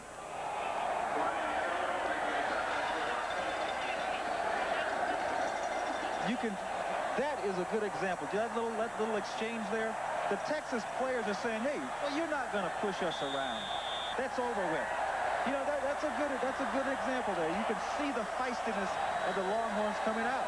Another score to pass along to you. A tight one at the half. Southern Cal over Illinois, 3-0. Bieniemy. Oh, Texas.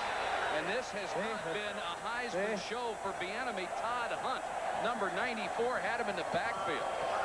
They have turned it on. The Texas defense, they've turned it on.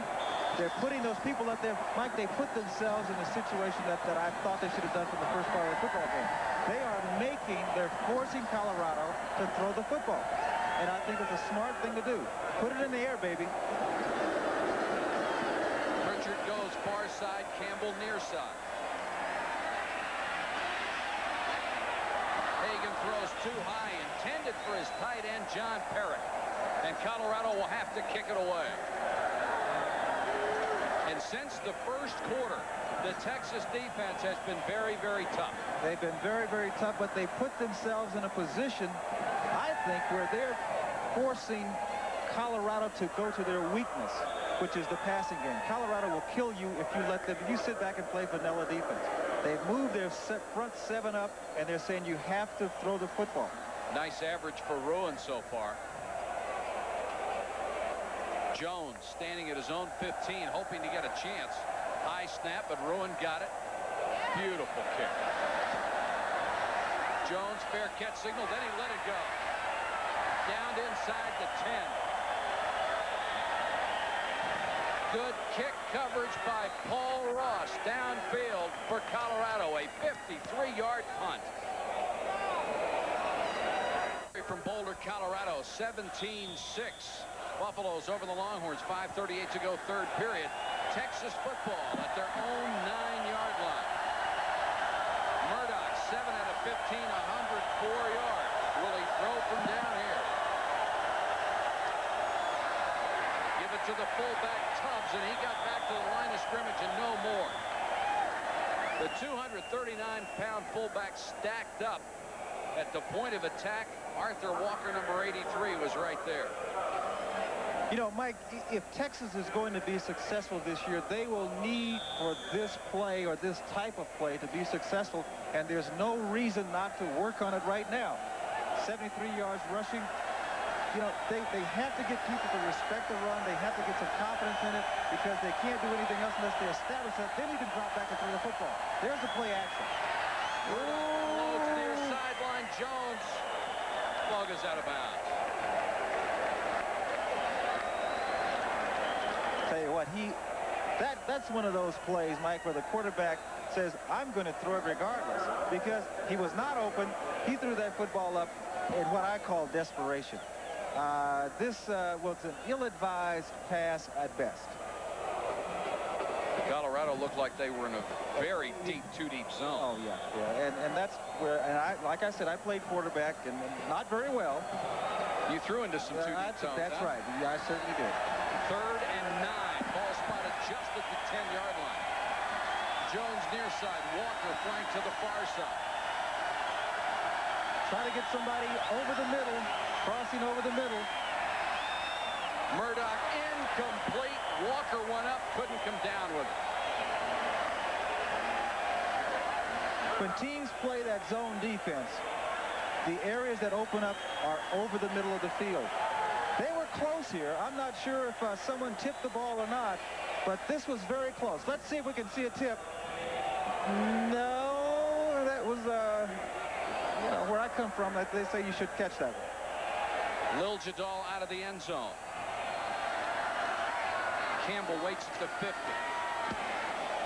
Good fun. Oh, it's a beauty. Campbell driven all the way back to the 37-yard line. Got some room. Back to the Texas 42. 53-yard punt, 21-yard return. 8 o'clock Eastern, Thursday night, ESPN College Football. The Cougars of Washington State against Brigham Young. Tim Brando and ex-Georgia coach Vince Dooley will bring you all the action. They'll see a few footballs in the air, and that one won't they ever. Colorado, great position. They start at the Texas 43. Already leading by 11. They'd love to get at least a field goal. Hagan gives it to his fullback, Eric Kissick. Kissick stopped by Rocky Allen. Texas missing Roger Fritcher, injured and out for the year, one of their big defensive tackles. They were going to run 3 guys in and out of there, Allen, Hackamack, and Fritcher. Now they have the 2 starters and not much experience at the backup.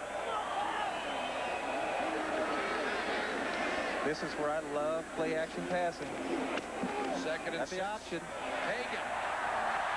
Oh!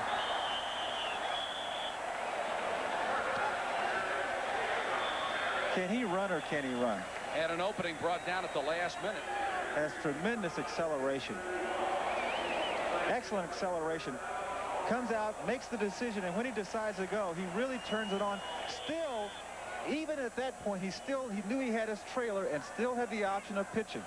He is a quarterback who is aware at all times of where he is, and that's a tremendous asset for a young player. Hagan has rushed for 99 yards in this game. Fullback Kissick, maybe a yard inside the 30.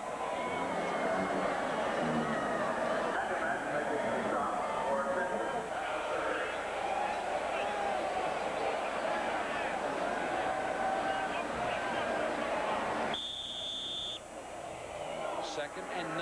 Clock ticking down. 3:22. Third quarter. You know, if I'm Texas, if I'm the defensive coordinator, I'm going to still, you know, even though you feel I'm not going to back off. I'm going to, no, fellas, hey, let's stick our noses in there. Come on up. Let's make them throw the football. Hagan on a little half roll, throws it over the middle, complete to his tight end, John Parrott. And even though it's successful, Gene, you're exactly right. You have to try to force them into what is not their strong suit. Yeah, because they will kill you running the football. You know, he's a good quarterback. He gets outside. Once he gets outside, his height is no longer a problem. That's only a problem when he's in the pocket. Freshman Grady Cavanis made that last tackle. They think he is going to be an outstanding defensive back. Comes from good stock. Father, good football player. Kissick, the fullback, just tripped. Fumbles. He fumbled. He put the ball on the ground. Let's see if they roll it down. They do. Brian Jones, the middle linebacker, tripped him up. And a break for Colorado as Texas recovered that ball.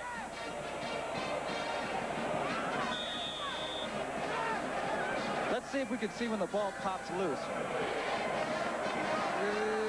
Looks like he was down. Yeah. Lance Gunn comes back into the Texas secondary. Second and 7.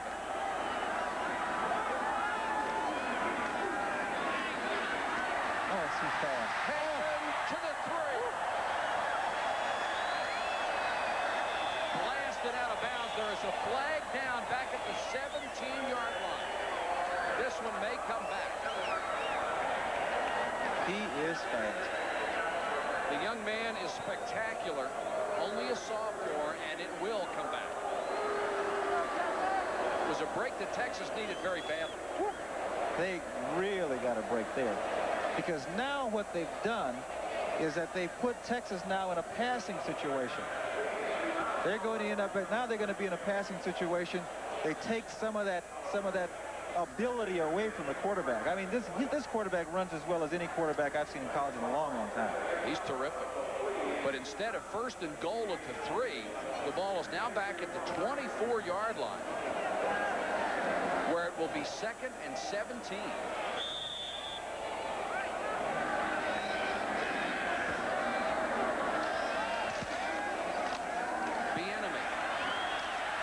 Hasn't had very much room to run tonight. This time down to about the 16-yard line. Todd Hunt, number 94, has been pretty good coming off the bench. In on the tackle again for the Longhorns. Mike, what we may see Colorado with Bieniemy running the ball at the middle a little more, because what Texas has started to do, I just noticed, because a quarterback has gotten outside on the option, they're bringing their defensive ends tight, so their linebackers on the outside. They're taking them away from the middle and taking them to the outside. So if Colorado adjusts well, they may just start running it up the gut. Third and long. Hagan runner hit from behind and brought down at the 12-yard line. James Patton, number 92, got in on the stop and saved a bigger gain. Not bad stats for our first game, huh? Nice numbers. And he's the fellow that the coaches were concerned about whether he would be comfortable or not in his first starting game here in Colorado. I'd say if he's not comfortable, I'd like for him to be uneasy the rest of the season. You bet. Culbertson will try a 29-yard field goal.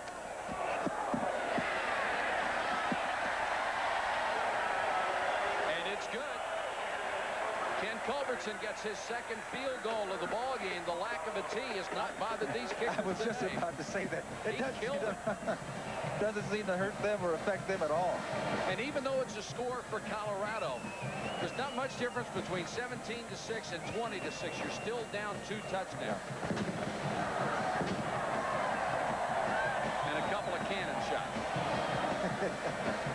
So 39 seconds to go in the quarter. And Texas has played Colorado very tough defensively since the first quarter. What they have to do now is be able to move the ball, and it looks like they're going to have to come out throwing for the rest of the game.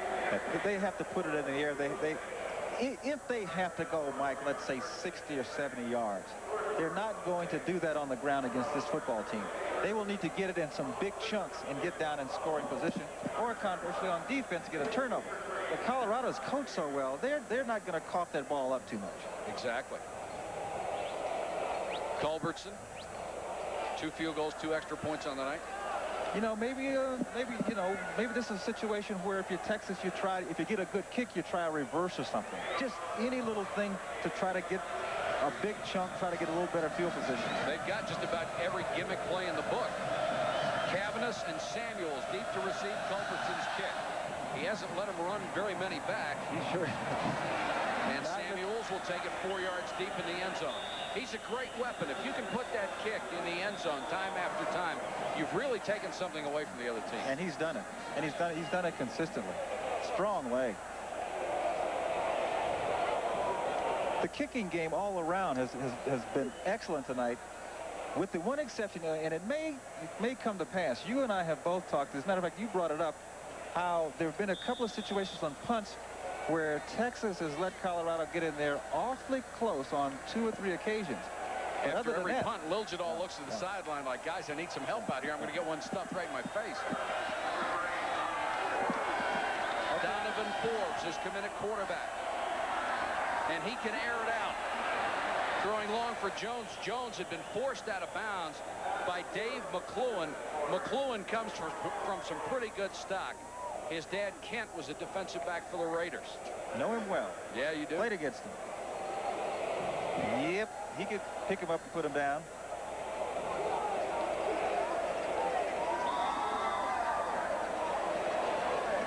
David McWilliams told us he would not hesitate to change quarterbacks if things were not going well in the last couple of series. They have not gone well for Murdoch. And I think Forbes offers them a little bit more mobility in terms of if he has to scramble. Walker on the delay. 2 yards, and that's it.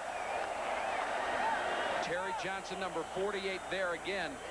The linebackers for Colorado have had outstanding game as a group.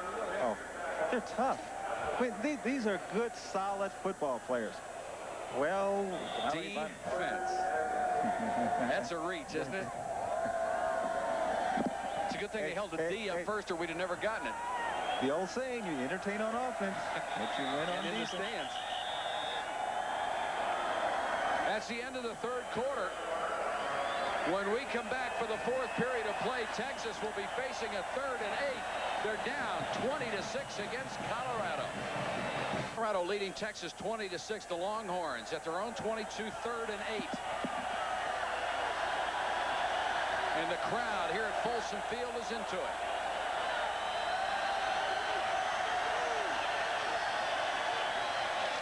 Four-man rush against Donovan Forbes. Guns it over the middle, too high. Off the fingertips of flanker Keith Cash. Good throw. May have been a catchable ball. And when you throw it over his head, it is high because this fella has some size on him. He's about 6'4". Forbes coming off a knee injury. May not have all of his mobility back. That's Jeff Campbell, the senior, waiting at his own 36. And Liljadal to punt again. A 10-man line. Is Colorado coming again? They've come close on 2 or 3. Better job of blocking. Better protection. Liljadal knocks it out of there. Campbell from the 31. Big hole. Look out. Uh-oh. Liljadal knocks him out of bounds. The punter saved a touchdown.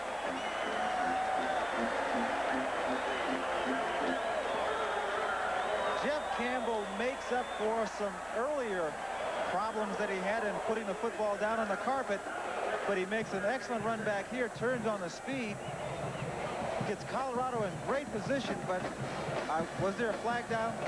No flag. Don't see one. No Some flag. tackle by a punter, huh? Well, all those punters know to do is stick their head in there and close their eyes, and it worked. 47-yard punt, 33-yard return. And Colorado, again, with great field position, and maybe a chance to put this one away. Bieniemy into a wall at the 36. Can't say enough about the Texas defense after the first quarter. They have really played well. They really did it, and you get the sense that they believe in themselves, which is important. You know, we talked about the fact that the Jones fellow in the middle, you know, a vociferous leader, he's been saying all summer that we're good, and I think that they've demonstrated that they are a good defensive front. Hagan out of that power I formation, bad pick. Oh, maybe a fumble. Picked up by Flanagan. Oh, what a turnaround. Loose ball, Flanagan got it on, I believe, the second hop and took off. Holy cow. Better to be lucky than good, right? Better to be both. Watch this ball bounce around. Texas makes it. They make a good play defensively. Things are happening just the way they want. Ball bounces right into Flanagan's hands, and he doesn't go down. You know, he sees that end zone. He says, hey, I'm going to try to get there. Give Colorado credit. You know, I mean, good things happen to good teams, don't they? Always do. That's right. Well-coached football team. First and 10 at the 20. Hagan. Nice fake. Got out of bounds, lost 5. May have gotten hit a little late. Boy, he's quick. Mike, if there is a faster quarterback in college, I want to see him. I don't think there is a quarterback anywhere around that has the speed that this young man has. Watch the guy on the sideline. You got to pay attention to where you are. Yo, ooh. Okay, he'll be a little late for the dance.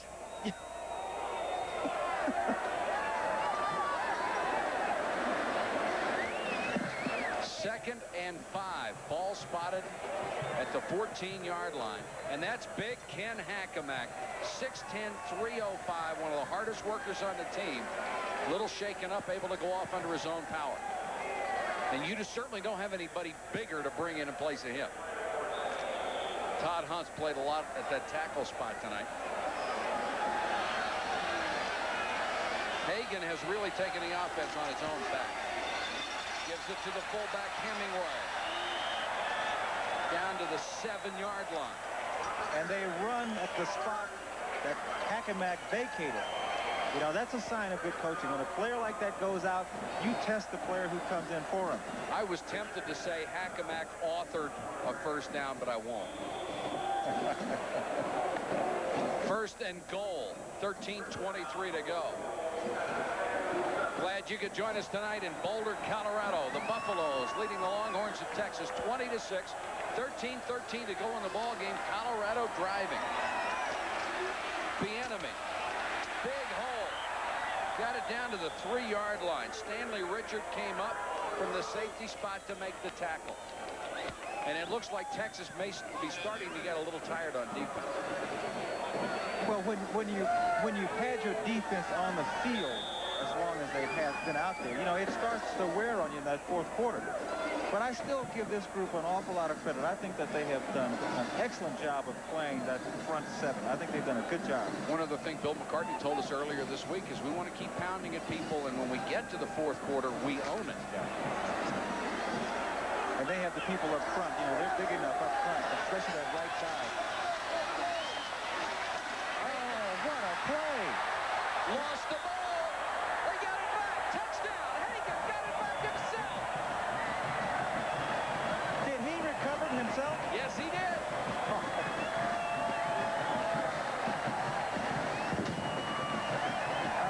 The young man does it all.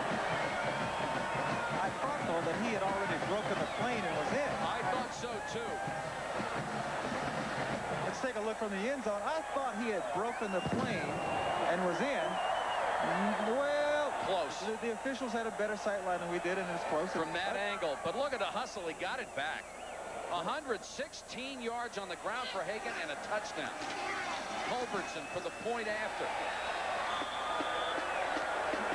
And Colorado has opened up the kind of lead that they had hoped to have here tonight.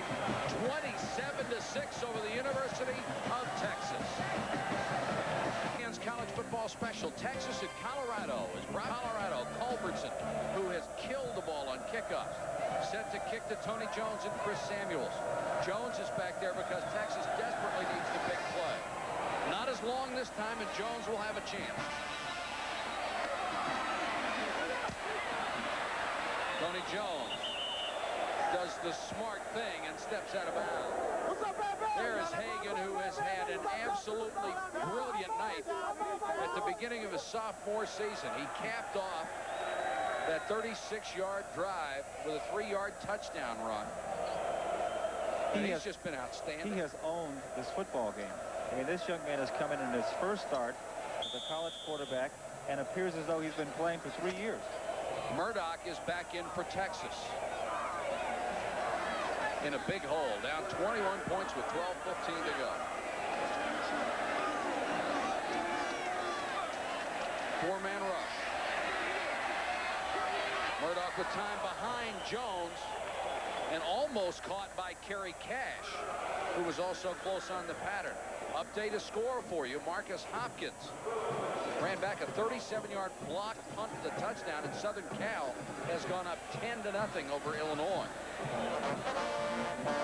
Like the thing that Texas needs to be careful of, and I guess it's the coaches more than anyone right now, is that in college football, you get into the fourth quarter, if a team is behind, as opposed to pro football, they can give up without sort of having to be conscious. You know, they can just kind of go in the toilet, and that's what they have to be really aware of here. Murdoch under pressure from Alfred Williams, who came clean and got him again. You know, and I'm not trying to put down Texas or anything, but it's a fact of life in college football. You will see scores just open up, you know, in the fourth quarter if one team decides they've lost it. And if Texas can say to themselves, we haven't lost this football game, you know, they can get back in it. But if they ever say, well, it's over with, I mean, this score, the gap could just look like the Continental Divide. I mean, it could just really open up. 5 sacks for the Colorado defense. And Williams and McGee, wicked combination of outside linebackers. Murdoch has time this time, throws complete to Johnny Walker. Hanna upended him, but he made the catch at the Colorado 45. Does a good job of hanging on to the football, but this is expected. If you're going to be a big-time receiver, you are expected to make plays like this. It's a well-thrown ball. You know the defender is behind you. Basically, all you have to do is just ride it down. But they need to do this a little more. I mean, you know, if you're going to be a big-time receiver, you make the big plays. And they have some people on their team who are capable of doing that. Walker's a superb athlete, also plays on the baseball team. Murdoch straight back, sideline. Samuels couldn't hold it. Big stick by David Gibbs.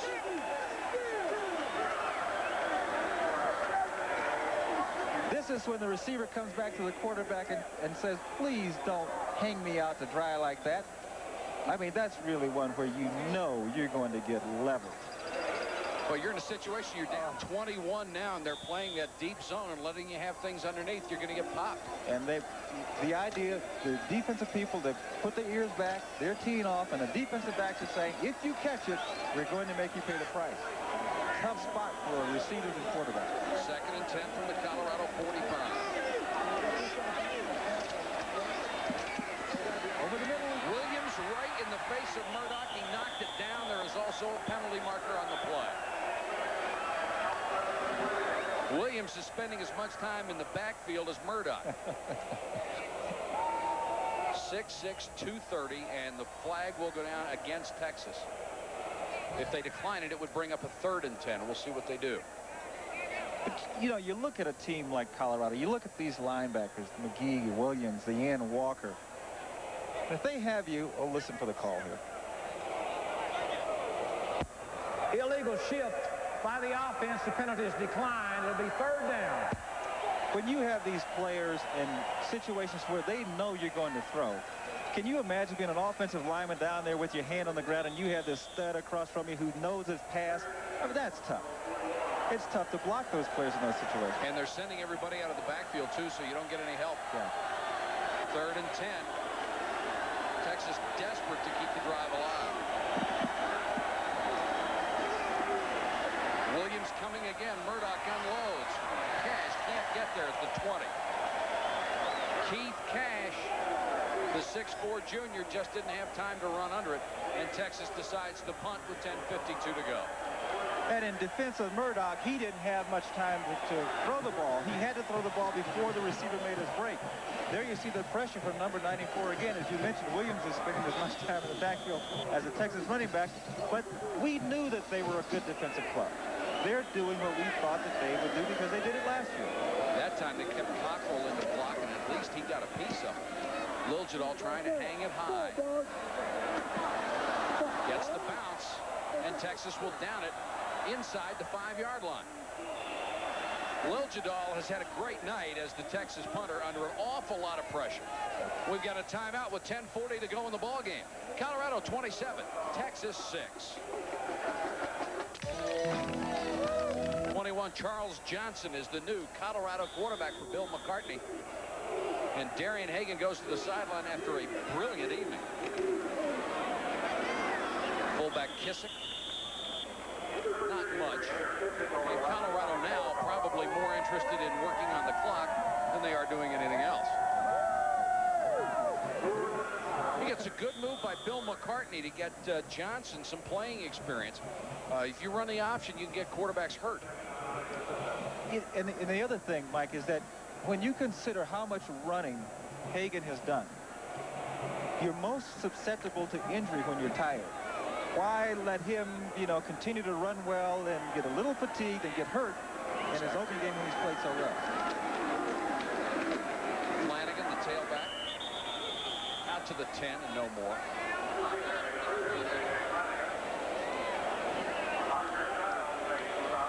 Hagan finishes the night with 116 yards rushing, 95 passing.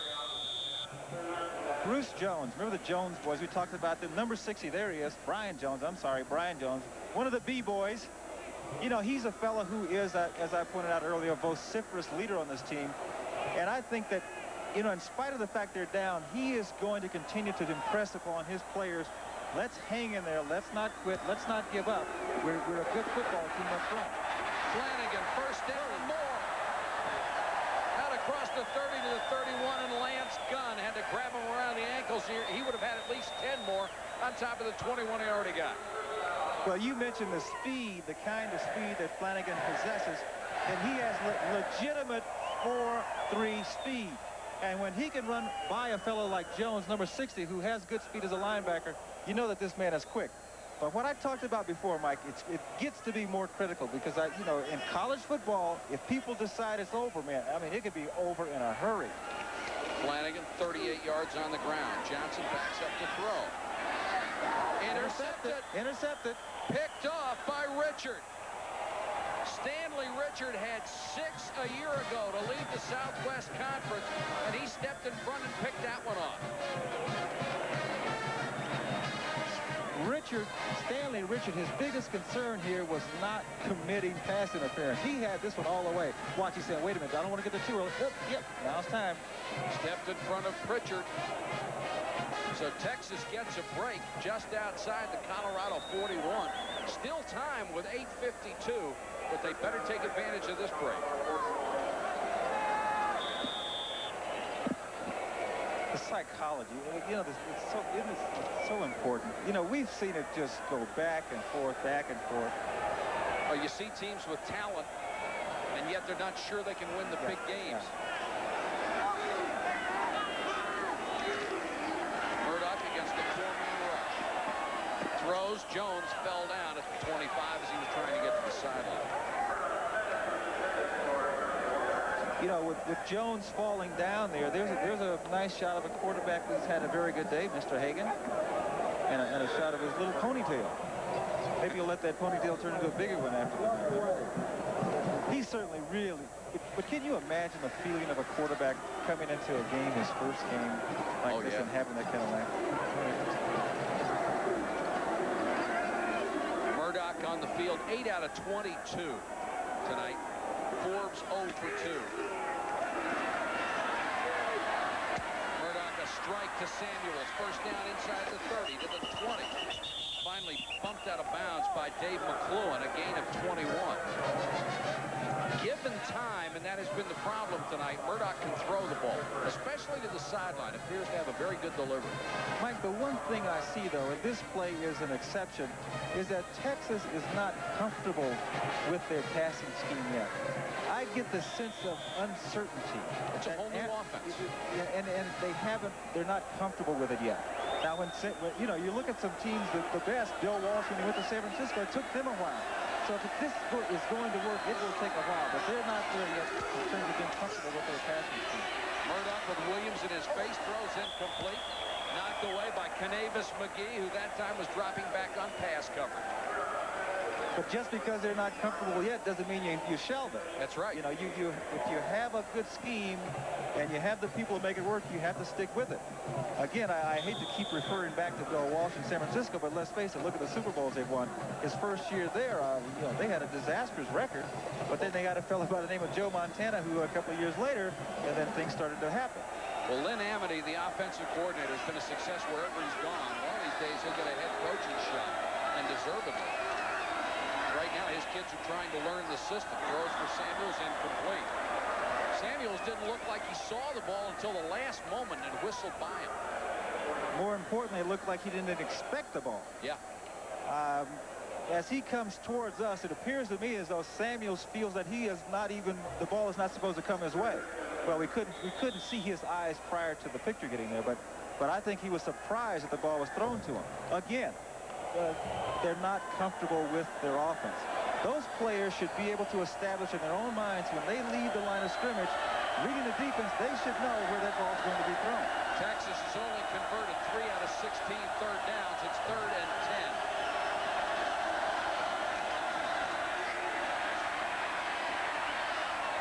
Murdoch throws for Cash, incomplete, just couldn't hold it. Scott Hanna, number 47, was there with him. There is a flag down. It may be after the play. Had he made the catch, this would have been a great catch. Make no mistake about it. And he showed tremendous athletic ability just getting close. The brothers Kerry and Keith Cash have both had a shot at big plays. Flag apparently picked up. It was not a flag. It looks more like a Texas towel that one of the players had with him. So it's 4th and 10, and Texas obviously down 21 will go for it. That was off of a Texas player, not an official. Over the middle. Intended for Cash. Overthrown. McCloughan with excellent coverage, let it go. We talked about the fact that Hagan is a young quarterback. We should not forget that Murdoch is also a young quarterback. One of the things a veteran quarterback understands is that when you're in an obvious passing situation and you're playing against a defense that plays zone, the outside is sayonara. If you have a chance to throw the ball, it's going to be over the middle. But that comes with experience. Charles Johnson back on the field to run the Colorado offense with 8:18 to go, and it looks like the Buffaloes have wrapped up an opening night victory, very critical to their program. They have a chance to finish in the top 10 this year, and a chance to end the domination of Oklahoma and Nebraska in this conference. That was Hemingway with a carry, fumbled after he hit the ground. You know, Mike, you brought up a really good point in terms of what's going on with this Colorado program in the first half, where you mentioned that they are one of 13 schools in the CFA to have 70% of their players graduate. This man right here, this coach McCartney, is one of the great recruiters in the country, and recruiting is the lifeblood of college football. Sure. But I tell you, he is in a situation here in Colorado where he brought in a lot of players from metropolitan areas like Los Angeles and Houston. I'll let you get back to this, but I want to finish my story. Flanagan got a first down. Go ahead. This is important because it's something that's not just happening right here in this community of Boulder, Colorado. This man has brought in some outstanding athletes, but he's brought in some black athletes from Los Angeles and Houston. They have come to this city, and they have had some difficulties. And they've had some explosive situations here. So explosive that their star running back, Bieniemy, called home and said, "Mom, I'm coming home." I mean, it got that bad. But the coach and the community, they rallied together. They said, "Look, if we have a problem here, let's solve the problem." And they have been able to get together in the community with their black athletes that have come from places like Los Angeles, Houston, places much different than this community. They have gotten together and said, "Look, if we have a problem, let's solve the problem." And I take my hats off to this coach because I know where that started. It started with that coach, and I tell you what, there are some other programs who could take the lead from what's going on right here. They did a couple of other things too, Gene. They instituted a much tougher discipline system. You get trouble once, you're suspended for a game. Twice, you're out for the year. And they had the toughest drug testing program in the country until the courts overruled it just about a week ago, turned it unconstitutional. But they were squeaky clean, not a drug problem in the house. 2nd and 8, Hemingway. Maybe a yard. James Patton made it. You know, this is the last I'll say about it. I don't want to get on a soapbox, but when I see people do things that are good for the athletes, I really applaud it. But granted, these players came in here. They're not saints, some of them. No, as a matter of fact, the coach had kicked a couple of players off the team. They had some bad kids, and they made some bad mistakes. But it goes both ways. These kids came into a community and were expected to behave in a certain kind of way, and they come from areas that say, "Well, no, wait a minute. I'm not going to be viewed as a mercenary." And so, but both sides got together. 3rd and 8. Johnson got a nice block. Nobody home. Well, it showed he had an arm, and a flag is down. Johnson was hit late.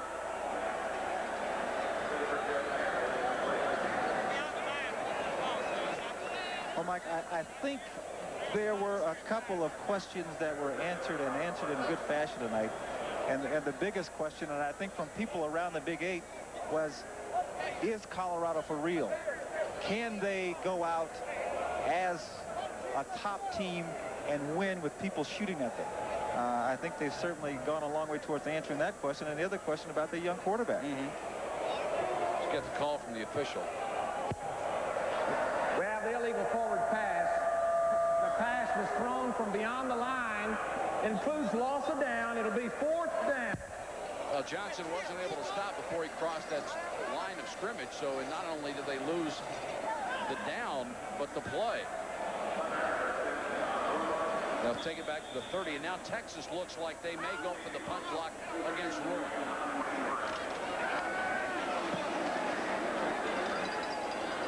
Spinning kick. Samuels trying to get outside, brought down at the 32-yard line. And a flag is down after the play.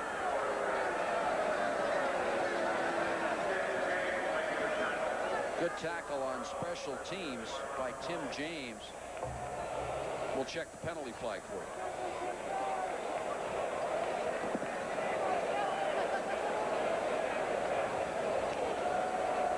Mike, as the officials confer here, I can't help but think back to situations. Have a dead ball. Personal foul against the defense. It'll be a 1st down. You know, as a receiver, and every receiver will tell you, you hate to be in situations like this where you're down, everybody knows you're going to throw, and those defensive backs are going to be hunting your head up. 5:18 left. Back in a moment.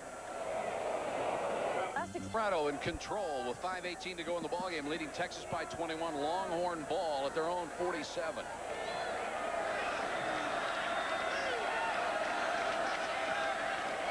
Gardier is in at quarterback. The toss to Walker. Walker stays in bounds, dives for the sticks, gets out of bounds, may have the 1st down. The new quarterback, a redshirt freshman, Peter Gardier, 6'1", 185. And David McWilliams has decided to go 3 deep at quarterback and get Gardier some playing experience. Not a bad idea either. Especially in view of the fact that Texas doesn't play for 2 weeks 19 days. Yeah, so this game experience could bode well. You know, it could benefit this club down the road if, because of injury, he had to come in and play. And this is only the first game of the season, and they're not playing chopped liver in Colorado.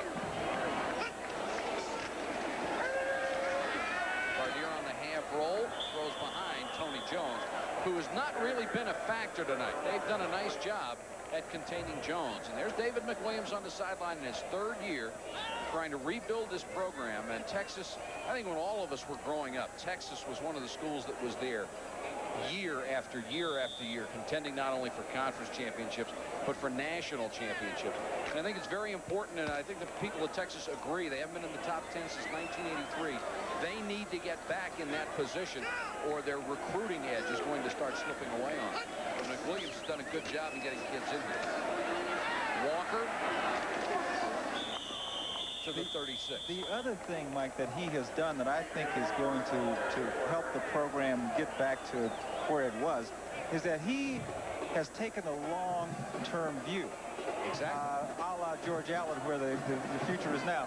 He has said, I want to build my program with good young players, and if that means redshirting some freshmen where I can't use them, but in 2 years from now, we're going to have the core of a solid team. He has taken that viewpoint. He has a very young team, lots of redshirted freshmen.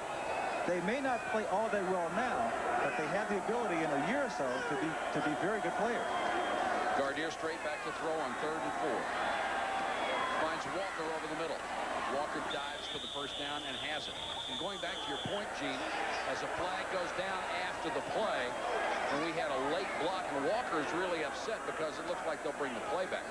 But to develop your point about the redshirt freshmen, you don't see programs that are successful, except in very few cases, that don't have redshirt players to get another year of experience. There are a couple, but not many. It's become an important part of strategic planning. Football has Dead ball, personal foul, offense. It'll be a first down and 25. Late hit after the play, so that will hurt Texas.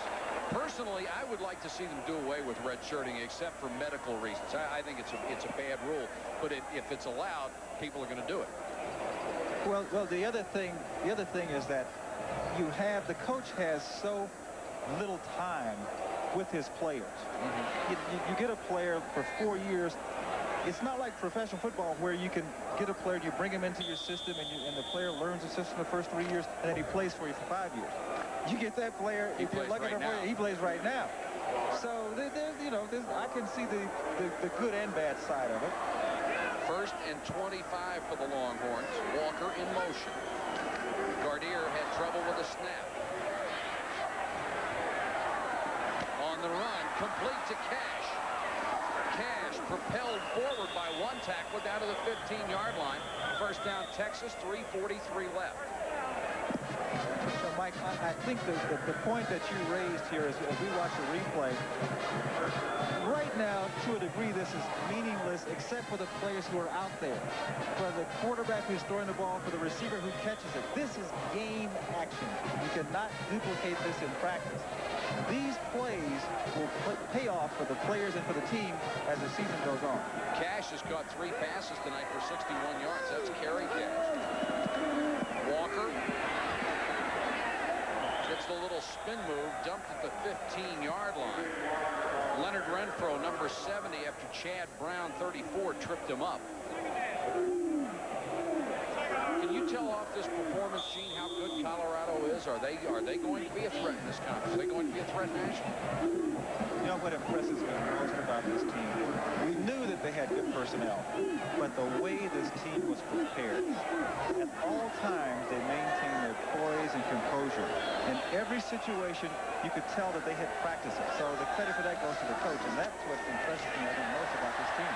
Bad pitch. Walker covers it at the 26-yard line. And when you get in the tough games, when you get in the games with the Oklahomas and the Nebraskas, that's what's going to tell how well prepared you are if you stack up with them physically. Well, it looked like it was hit by a defender and went behind Walker. Heady play to get back and recover it. You know, it's kind of like in the NBA when you get the last, I mean, let's face it. This is a time when you get you guys experience and you don't pay too much attention to things that go awry. But again, the important thing here is that you get some players who ordinarily wouldn't get a lot of experience, and you get them game experience. Got to get to the 5 for the first down. Walker makes the catch at the 12. It'll bring up 4th and 7. Texas will most certainly go for it from there. I didn't want, you notice I didn't use that term. What is that NBA term? They call it garbage time. I think this is a little more important than garbage time, as you pointed out before. For the players who are getting game experience. Exactly. Because you cannot duplicate this experience in practice no matter how hard you work. So this is helpful for Texas. Now for Colorado, everybody says, hey, let's get it over with. Let's go in the locker room. 4th and 7.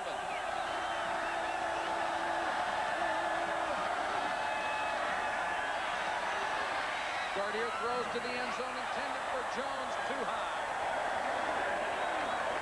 Colorado will take over on downs. So it looks like the Buffalo's defense will yield only 2 field goals to the Texas Longhorns. And a pretty good night for that unit. You entertain on offense and you win on defense. Hey, we did that pretty well. A little chorus. Put a little music to that, man. We can do a rap song. No. Okay. 1:18 to go from Boulder. 14th ranked Colorado up by 21. Charles Johnson at quarterback. Gives to the fullback Michael Simmons in for his first carry. Look out. Simmons had one man to beat, knocked out of bounds by Bubba Jacks, or it would have been another 7. That's what you call being deep, right? When you bring, are they? Simmons started the first 6 games in 1987, was suspended last year, and is now the 13 tailback, or 13 fullback, excuse me, behind Kissick and Hemingway, who have both played pretty well tonight. Especially Hemingway, who caught the touchdown pass. Clock stopped with 1:10 on the out-of-bounds play.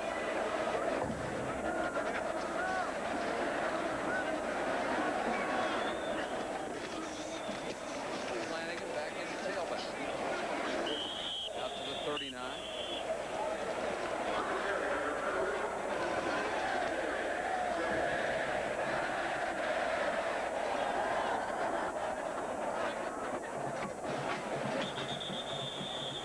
I think, you know, when this game started, it wasn't a complete sellout. There were some empty seats, but I would imagine the next time this team is home, it's going to be close to a sellout. They're going to, I think, start filling the stadium again. I think the people who were here liked what they saw.